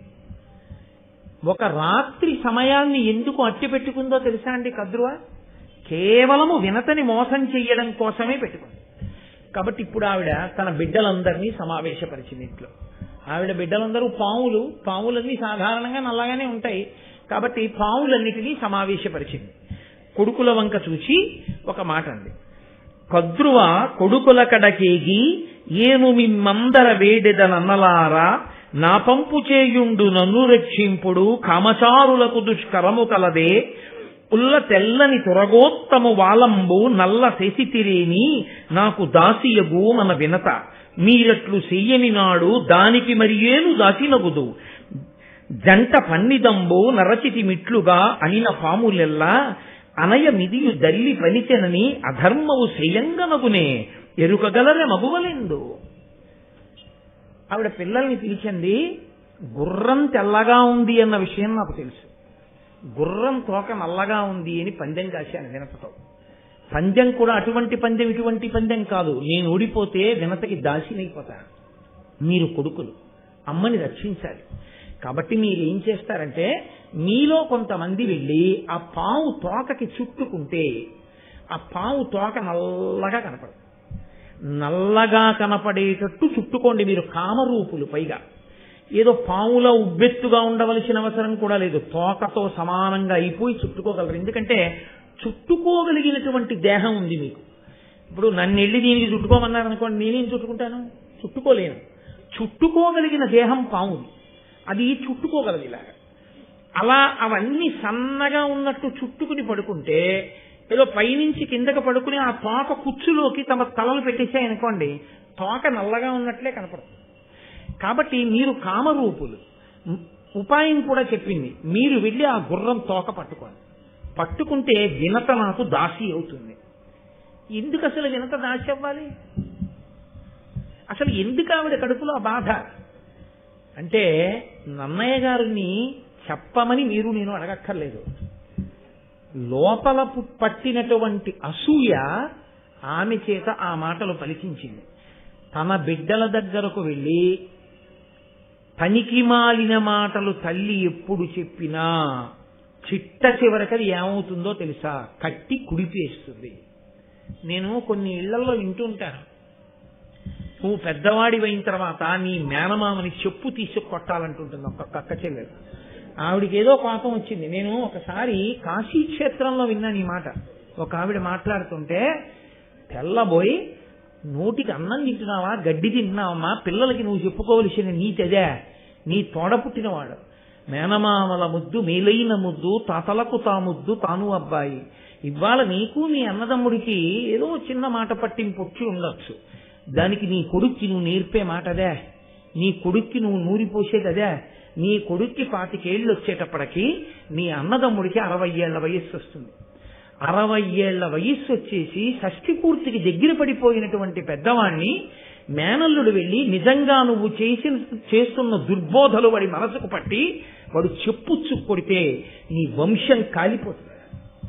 మేనమామ పూజనీయుడు, తప్పు చేసినా నాన్న మేనమామకి నమస్కారం పెట్టి వెళ్ళిపో, మామయ్య ఆశీర్వచనమే. ఒకవేళ మామయ్య ఏదైనా అన్నా నీకు ఆశీర్వచనం తప్పు, మేనమామల వాడకూడదు. మేనమామయందు తప్పొప్పులు ఇంచే అధికారం నీకు లేదు, నువ్వెవరి ఆయన ఎందు ఎంచడానికి, తప్పు అలా చెప్పకూడదు అని చెప్పడం మానేసి తన అన్నదమ్ముడి మీద కోపం తన బిడ్డలకి నేర్పితే ఆఖరికి వచ్చేటప్పటికి జరిగేది ఏంటి? వాడికి మేనమామని కొట్టడం ఒకటే రావడం కాదు, మేనమామని కొట్టక ముందు చాలా మందిని కొట్టి ఈ తల్లి వెళ్లి బెయిల్ ఇచ్చి కొడుకుని జైల్లోంచి తెచ్చుకోవాల్సిన రోజు వస్తుంది. రాదు. నువ్వు నేర్పిన విషయం ఎక్కడికి పోతుంది? అందున మీకు నేను ఒక విషయం మనవి చేస్తున్నాను. మీరు గరుడోపాఖ్యానంలోనే ఒక గొప్ప ధర్మరహస్యాన్ని వింటారు. అమ్మ ఏం చేస్తుంటే పిల్లలు వెనక అది చేస్తారు. మీరు గమనించండి. పిల్లలకుండే లక్షణం ఏంటంటే అమ్మ ఏం చేస్తే అది చేస్తారు. అమ్మ చీర కట్టుకుంటోంది అనుకోండి, వాడు మగపిల్లడమనివ్వండి ఆడపిల్లమనివ్వండి, వాడికి ఏం తెలియదు, వాడు ఆ చీర ఇలా కట్టుకునే ప్రయత్నం చేస్తాడు. అమ్మ గరిటెలు అవి పెట్టి వంట చేసుకుంటే వాడు వంటింట్లోనే ఆడుకుంటూ వంకాయలు బెండకాయలు బీరకాయలు పట్టుకుంటాడు. అమ్మ ఎక్కడికన్నా వెళుతుంటే అమ్మ నేను నీతో వచ్చేస్తానని వెంటపడతాడు. అమ్మ కాసేపు కనపడకపోతే అమ్మా అని ఏడుస్తాడు. అమ్మ ఏం చేస్తోందో అదే వాడు చేస్తాడు తప్ప అసలు అమ్మని విడిచి ఇంకొకటి చేద్దామని పిల్లలు అనుకోరు. వాడికి సినిమా అర్థమైందా అర్థం లేదా వేరే విషయం, కానీ వాడు అమ్మతో సినిమాకి వెళ్ళిపోతాడు. ఆ తర్వాత ముందు వెనక కూర్చున్న వాళ్ళ ప్రారంభం వేరు విషయం అనుకోండి, నేను దాని గురించి చెప్పను. కాబట్టి పిల్లలకుండే లక్షణం ఏమిటంటే వాళ్ళకి సమస్తమైన సుఖము అమ్మయే. వాళ్ళ అమ్మ అనుకరిస్తారు. పైగా 1,000,000 మంది చెప్పిన మాట ఒకెత్తు, అమ్మ చెప్పిన మాట ఒక్కటి ఒకెత్తు. మీరు ఎప్పుడైనా పిల్లల్ని గమనించండి. మీరు 1000 మాటలు భారతమాతకు జేజేలు అని చెప్పారనుకోండి, వాడికి అమ్మ ఏం దిక్కుమాలిన దేశం రా, నువ్వు ఇండియాలో ఉండకూడదురా, నువ్వు అమెరికా వెళ్ళిపోవాలరా, ఏం అమెరికా రా, ఏమి గొప్ప దేశం రా, చిచ్చి చిచ్చి చిచ్చి చిచ్చి ఏం దేశం రా అని నేర్పింది అనుకోండి అమ్మ, వాడొక్క నాటికి భారతమాతకు జేజేలు అండు. చిచ్చి చిచ్చి చిచ్చి ఏం దేశం అంటాడు వాడు. అమ్మ 1,000,000 మంది వచ్చి అమెరికా సుసంపన్నమైన దేశం, అక్కడికి వెళ్ళిపోరా, అక్కడ బతకాలు రాని 1,000,000 మంది చెప్పనివ్వండి, ఎందుకురా నీకు అమెరికా? ఈ దేశం, ఈ జాతి, ఈ గంగ, ఈ నీరు, ఈ ఆవులు, ఈ దూడలు, ఈ పౌర్ణమి, ఈ చంద్రుడు, ఈ కొండలు, ఈ ఇల్లు, ఈ అనుబంధాలు నీకు వస్తాయిరా అందనుకోండి. 1,000,000 మంది చెప్పనివ్వండి, నాకెందుకండి అమెరికా అంటాడు. అమ్మ చెప్పినదేదో అదే బుర్రకెక్కుతుంది, అంతే ధర్మశాస్త్రం. అందుకే తల్లి బిడ్డలకి చెప్పేటప్పుడు చాలా పరిణతితో చెప్పవలసి ఉంటుంది. మీరు అందుకే లోకంలో చూడండి, నేను చెప్పే మాటలు పరమ యథార్థాలు మాట్లాడుతున్నాను, ఉబుసుపోని మాటలు నేను మాట్లాడటం లేదు. కొడుకు ఎంత సంతోషంగా ఉన్నా తల్లి గభాలన ఏడిచేసింది అనుకోండి, పిల్లాడి మనసు అతలాకుతలం అయిపోతుందండి, కదిలిపోతుందంటే పిల్లాడి మనసు. అమ్మ స్థానం అంత గొప్పది. అమ్మ ప్రత్యేకించి చిన్నతనంలో అమ్మ చెప్పిన మాటలు ఏ ఉన్నాయో అవి హత్తుకుంటాయి. నేను మీకు ఒక సత్యం చెప్తున్నాను, తండ్రి మీద శత్రుత్వం కూడా పిల్లలకు వస్తుంది అమ్మ వేరుగా మాట్లాడితే. నీ నాన్న వల్ల నేను సుఖపడిందేముందిరా, నీ నాన్న వల్ల నేను సుఖపడిందేముందిరా అని అమ్మ 100 మాటలు అందనుకోండి, నాన్నగారు పనికి మాలినవాడు అన్న భావన కూడా వస్తుంది పిల్లలకి. నేను పరమ యథార్థం చెప్తున్నాను మీకు. గరుడోపాఖ్యానంలో ఈ సత్యాలన్నింటినీ నన్నయ్య గారు ఆవిష్కరిస్తారు. అందుకే అందరికన్నా జాగ్రత్తగా మాట్లాడడం నేర్చుకోవలసింది ఎవరు అంటే తల్లి. తల్లి ఏది పిల్లలతో మాట్లాడుతుందో పిల్లలు అలాగే తయారవుతారు. కాబట్టే తల్లి పరిణతితో మాట్లాడాలి, చాలా జాగ్రత్తగా మాట్లాడాలి. కాబట్టి ఇప్పుడు అమ్మతో ఇలా మాట్లాడితే ఆ పిల్లలు అన్నారు, దేనికమ్మా, దేనికి పిన్నమ్మ నీకు దాసి కావాలి? కేవలం అసూయ తప్ప ఆవిడ దగ్గర జవాబేముంది? కాబట్టి ఆ పిల్లలు అన్నారు, తప్పురా, అమ్మ చెప్పిందని నీకు అన్యాయమా? మనం వెళ్ళి పావు తోకకి చుట్టుకోవడం ఎందుకు? పిన్నమ్మ అమ్మకి దాసి కావడం ఏమిటి? అన్ని వైభోగాలు వదులుకుని అమ్మకి సేవ చేయడం ఏమిటి? తప్పు. ఇలా ఏదో చెప్పింది కదా అని మనం చేసేయకూడదు. అమ్మ తప్పు కదా, అలా చెయ్యొచ్చా అన్నారు. ఆవిడ ఆశలన్నీ ఎవరి మీద పెట్టుకుందంటే, కొడుకుకి ఏదైనా చెప్పినప్పుడు వాడు వెంటనే తిరిగి అమ్మకి ధర్మం చెప్తే అంతే, ఎక్కడ లేని కోపం వస్తుంది.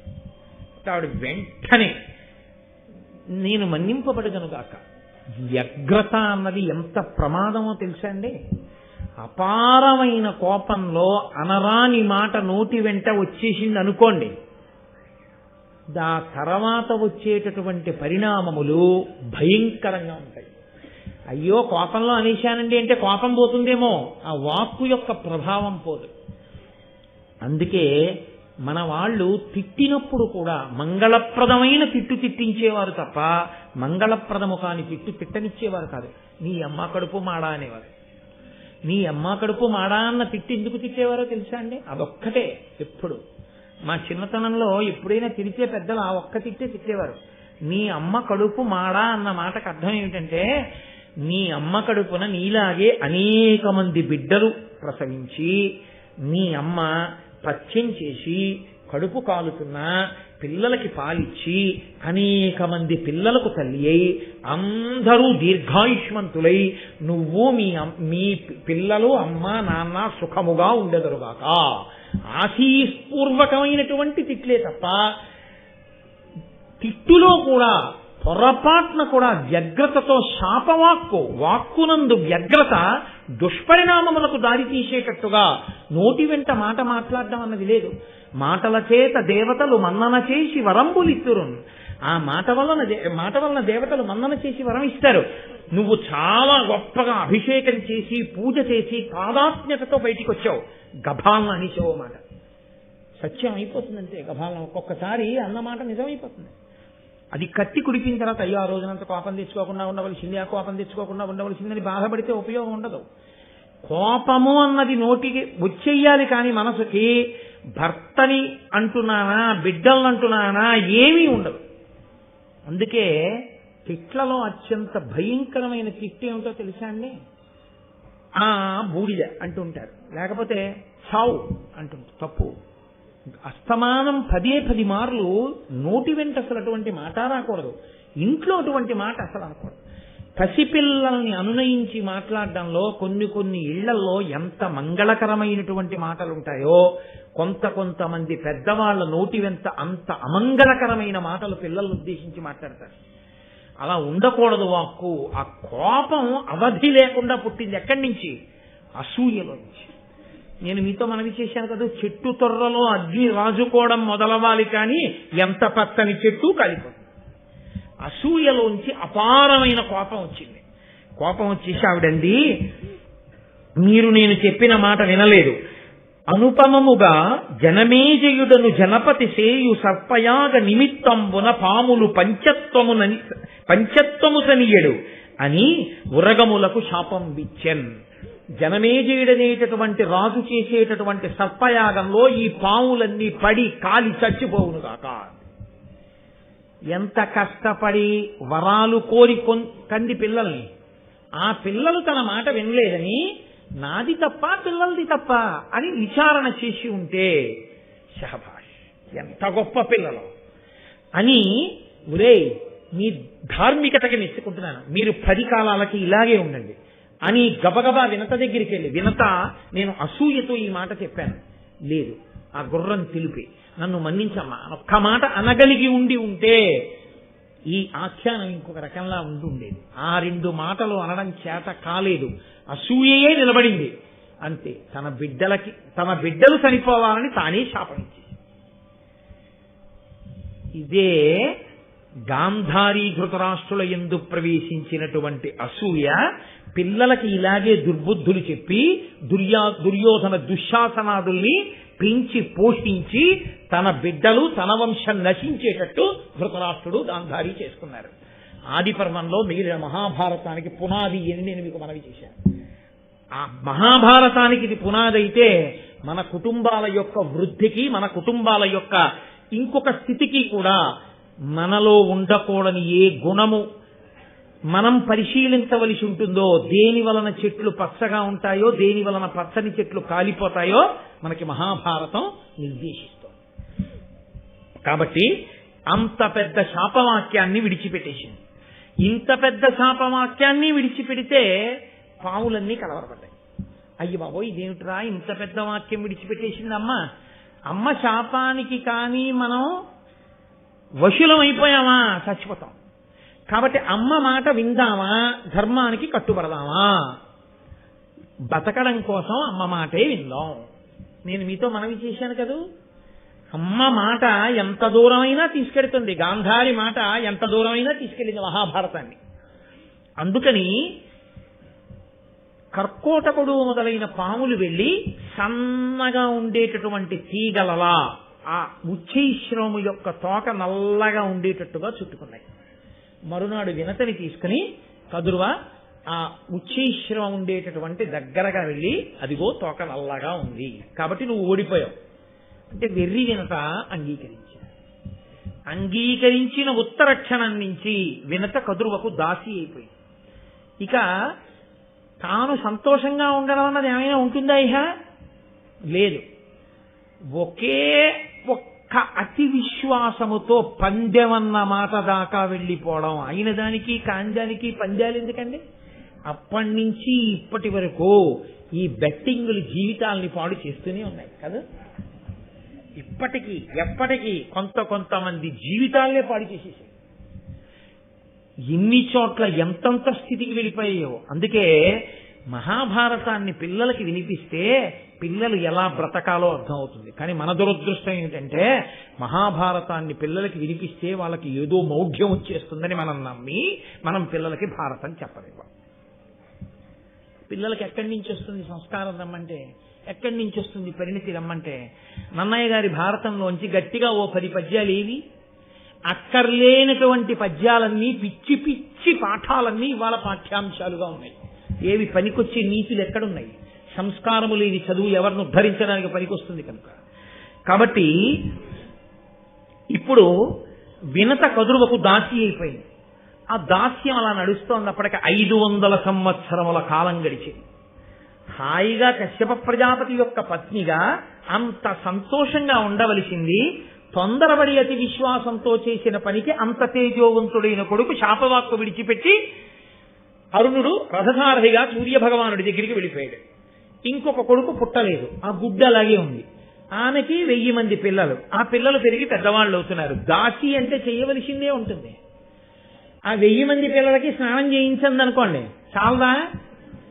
ఎవరికి స్నానం చేయించిందో తెలియదు, ఎవరో మళ్ళీ మట్టిలో పొల్లొచ్చారో తెలియదు, ఎవరికి పలహారం పెట్టిందో తెలియదు, ఎవరు తిని మళ్ళీ వచ్చేసాడో తెలియదు.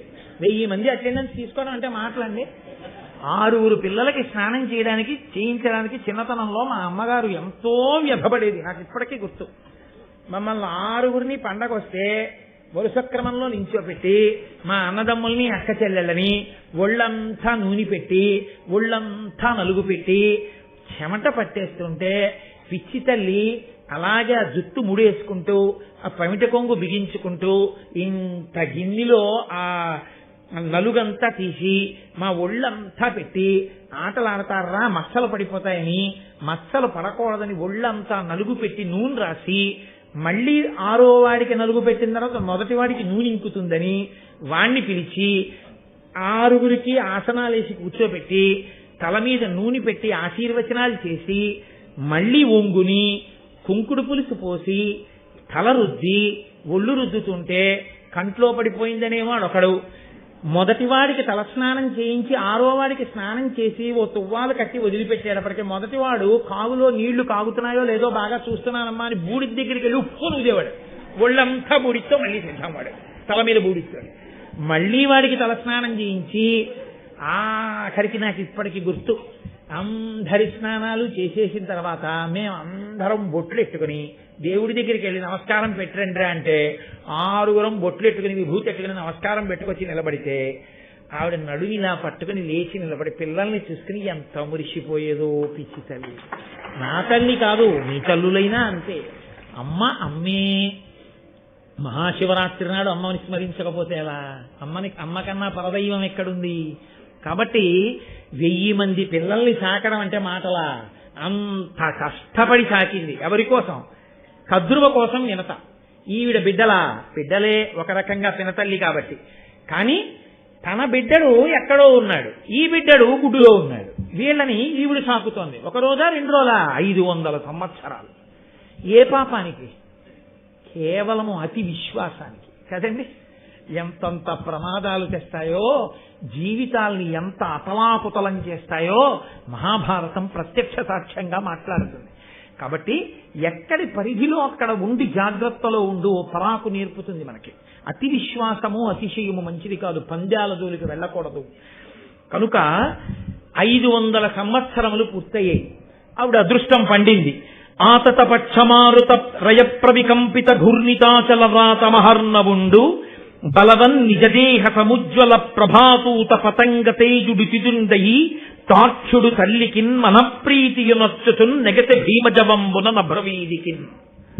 నన్నయ్య గారికి ఎంత సంతోషం కలిగిందో, అమ్మయ్య వినత దాస్యం తీరిపోయిందనుకున్నారో ఏమో, ఆనందంతో నన్నయ్య గారి మనసు ఎలా ఎగిరిందో గరుత్మంతుని యొక్క జననం అలా జరిగింది.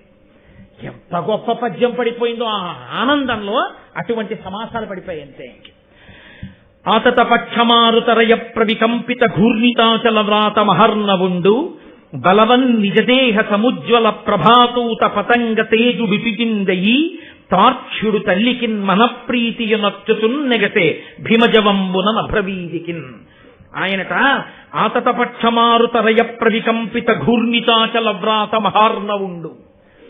ఆయన పుడుతూనే గుడ్డులోంచి పైకి ఎగరడానికి ఇలా రెక్కలు విప్పి అల్లార్చి పైకి ఎగిరితే ఆయన రెక్కలలోంచి వచ్చినటువంటి గాలికి కులపర్వతాలు లేచి ఎగిరిపోతాయేమో అనుకున్నారు. అంత పెద్ద జంఝామారుతాన్ని సృష్టించగలిగిన పెద్ద రెక్కలు అల్లార్చి ఒక్కసారి ఆకాశంలోకి ఎగిరి అలా ఎగిరితే, ఆయన అలా ఎగరడం అంటే ఏదో కాకినాడ మీద కాదు, ఆయన శరీరానికి, ఆయన దేహానికి, ఆయన కాంతికి ఒక్కసారి భూమండలం అంతా అలా తిరిగాడు. తిరిగి ఎవరు మా అమ్మ అని చూసి మా తల్లి వినత, ఈవిడికి నేను నమస్కరించాలని ఆకాశంలోంచి గభాలన వచ్చి భూమి మీద వాలి నిలబడితే, భూమి మీద ఉన్న ప్రాణులు, దేవతలు అందరూ ఇలా చూసి ఇదేమిరా సూర్యుడిలా ఎగురుతున్నాడేమనుకున్నారట. అంత గొప్ప తేజోమూర్తి మహానుభావుడు తల్లికిన్ మనప్రీతియునర్చుచున్ నెగతి భీమజవంబున నభ్రవీదికిన్. ఆ తల్లి వినత చూసి, అబ్బా ఇటువంటి జవమున్నవాడు నా 2వ కొడుకు పుట్టేశాడు, కాబట్టి ఇక పర్వాలేదు, నీకు 2వ కొడుకు పుట్టిన తర్వాత దాస్యం పోతుందన్నాడు. ఇంత గొప్ప కొడుకుకి తల్లి అయ్యాను, ఇన్ని కష్టాలు పడితే పడ్డాను కానీ ఇంత గొప్ప కొడుకుకి తల్లినయ్యాను చాలు. ఎంత సంతోషపడిపోయిందో, మనప్రీతి పొందింది వినత అన్నారు. యథార్థం కూడా అంతే. వినతే కాదు, మీరు ఆ పరకాయ ప్రవేశం చేసి ఆలోచించండి, ఎవరుంటారండి దగ్గర?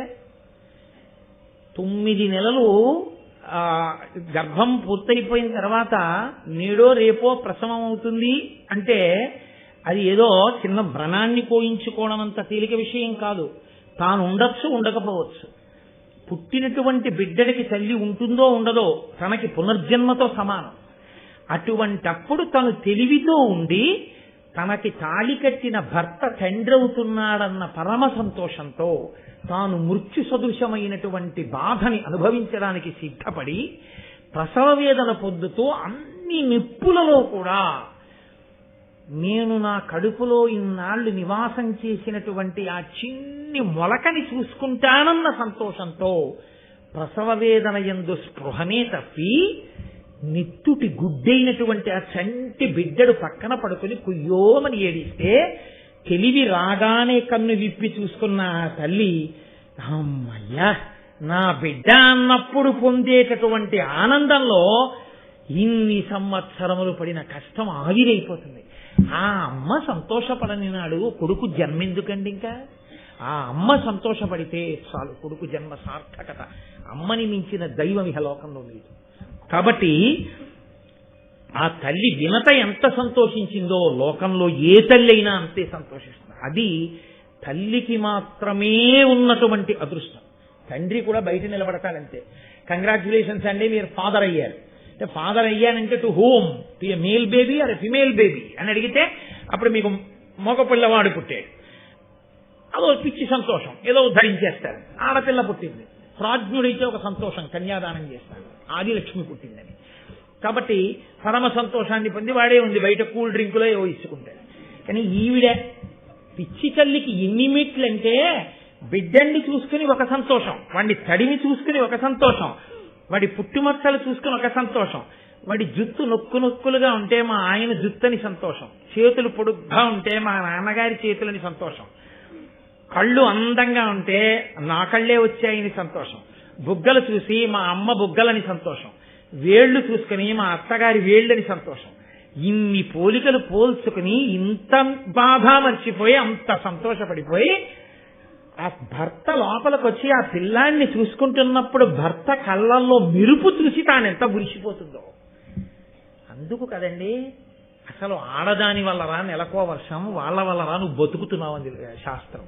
పరమ యథార్థం.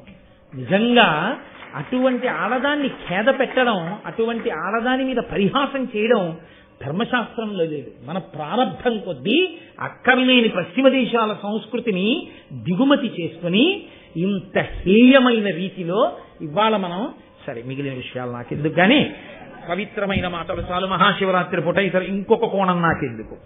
కాబట్టి ఆ మహానుభావుట ఇంతటి తేజోవంతుడై మా నాన్నగారు ఎక్కడా అని అడగలేదు. ఆయన అంత వేగంగా ఆకాశంలో వెళ్ళిపోతుంటే దారుణ కల్పాంత మరుత్ప్రేరిత హవ్య వహ శిఖల పెళ్లిదియని బృందారకముని బృంద స్తుతి పోరన తానగ్ని సూక్తములతో నెసగన్. దేవతలు ఋషులు అందరూ అనుకున్నారట, ఓహో ప్రళయకాలం వచ్చేసిందిలా ఉంది, ప్రళయకాలంలో ఉండేటటువంటి అగ్నిహోత్రం వ్యాపిస్తోందన్నమాట అంతటా. అయ్య బాబోయ్ ఎంత తేజోవంతంగా ఉందోనని రక్ష చెయ్యి అని అగ్ని సూక్తములతో, అగ్నిహోత్రుడు వ్యాపిస్తున్నాడని అగ్ని సూక్తములతో ప్రార్థన చేశారట.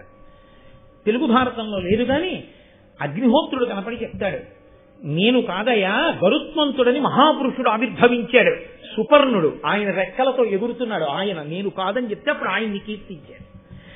ఆయనట అంత వేగంతో ఆకాశంలో తిరిగి నా తండ్రి ఎవరనలేదు, మాతృదేవో భవ, మొదటి నమస్కారం తల్లికే. ఆ తల్లి గౌరవం తెలుసున్న వాడికి లోకంలో అన్నిటికన్నా పోయిందని ఏడవలసిన రోజు ఏదైనా ఉంటే తల్లి పోయిన రోజు ఒకటి. నాకు లేదని ఏడవలసిన రోజు ఏదైనా ఉంటే నాకు తల్లి లేదని గుర్తొచ్చినప్పుడు మాత్రమే, ఇంకా దేనికి ఏడవక్కర్లేదు. మళ్ళీ అలా ఏడవలసిన రోజు రాకూడదు పురుషుడి జీవితంలో. మళ్ళీ తల్లి స్థానంలో తల్లి స్థానంగా నిలబడి అనునయించగలిగిన ఏకైక వ్యక్తి పత్ని. ఆమె వెళ్లిపోయిన నాడిహ పురుషుడంత దరిద్రుడు వేరొకడు లేడు. అందుకే అష్టదరిద్రాల్లో ఒకటిగా చెప్పారు. కాబట్టి ఆయన హరికులిషతి ఎరుగని గురుతర పక్షములతోటి కులగురివోలెన్ గరుడండు గగనగతి ఉరుతర జవమున నరుగు దించి తల్లికి బ్రొక్కెన్. ఇది నన్నయ్య గారు మన జాతికి నేర్పినటువంటి పాఠం. ఆయన ఎటువంటి వాడు? దేవేంద్రుడు విడిచిపెట్టినటువంటి వజ్రాయుధం పర్వతముల యొక్క రెక్కల్ని కోసేసింది ఒకప్పుడు. పూర్వం రామాయణం బాలకాండలో మీరు విన్నారు, ఆ సుందరకాండలో పర్వతాలన్నీ కూడా ఎగురుతూ వెళ్ళి ఎక్కడ పడితే అక్కడ దిగుతుండేవి. ఇక్కడ భారతం చెప్తున్నారు ఏంటంటే అవి కూడా వచ్చి దిగుతుండేవి. అవి వచ్చి దిగితే ఆ మోటార్ సైకిల్ ఏమైపోవాలి, ఆ సైకిల్ ఏమైపోవాలి, ఆ కార్లు ఏమైపోవాలి, ప్రజలు గగ్గోలు పెట్టేస్తున్నారని దేవేంద్రుడు ఏం చేశాడంటే పర్వతాల యొక్క పక్షములను రెక్కలన్నింటినీ తరిగేశాడు. తరిగేస్తే పర్వతాలు ఎగరకుండా ఎక్కడెక్కడో కూర్చుండిపోయి దేవేంద్రుడి చేత సరగబడడానికి సాధ్యము కానంత శక్తివంతమైన రెక్కలు కలిగిన ఒక కుల పర్వతము ఉంది. అది ఎగిరితే ఆకాశంలో ఎలా ఉంటుందో అలా ఎగిరేస్త గరుత్మంతుడు. అంటే దాని అర్థం ఏంటి? దేవేంద్రుని యొక్క వజ్రాయుధం కూడా ఆయన రెక్కకి ఉన్న ఈకని కూడా ఏమీ చేయలేదు. అంతటి మహాబలవంతుడు పుట్టాడు.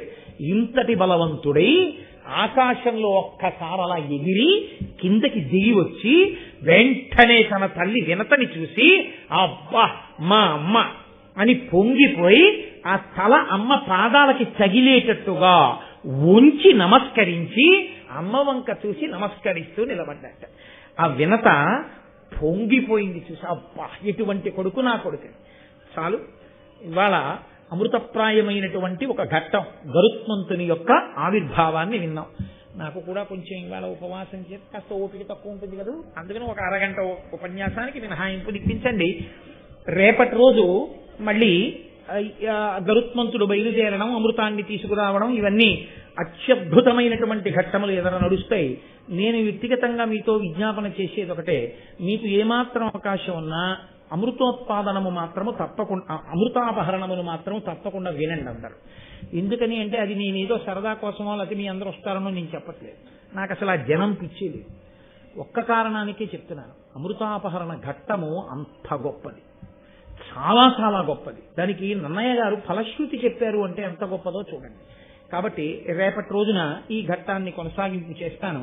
ఇప్పుడు నేను మంగళం చెప్పిన తర్వాత మీతో శివరాత్రి కార్యక్రమం గురించి మనవి చేస్తాను. దయచేసి మీరు అలాగే కూర్చుని ఉండండి. మంగళాశాసన పరై మదాచార్య పురోగమై సర్వైశ్చ పూర్వైరాచార్యై సత్కృతాయాస్తు మంగళం. మంగళం కోసలేంద్రాయ మహనీయ గుణాత్మనే చక్రవర్తి తనూజాయ సర్వభౌమాయ మంగళం. ఉమాకాంతాయ కాంతాయ కామితార్థప్రదాయినే శ్రీగిరీశాయ దేవాయ మలినాథాయ మంగళం. కరచరణకృతం వా కర్మవాక్కాయజం వా శ్రవణనైజం వా మానసం వాపరాధం విహితమవిహితం వా సర్వమేత్తక్షమస్వ శివ శివ కరుణాబ్ధే శ్రీ మహాదేవ శంభో. సర్వం శ్రీ ఉమామహేశ్వర బ్రహ్మార్పణమస్తు. స్వస్తి. ఈనాడు మహాశివరాత్రి, అత్యద్భుతమైన రోజు. చూశారు, 1వ క్లాస్ చదవడం, 2వ క్లాస్ చదవడం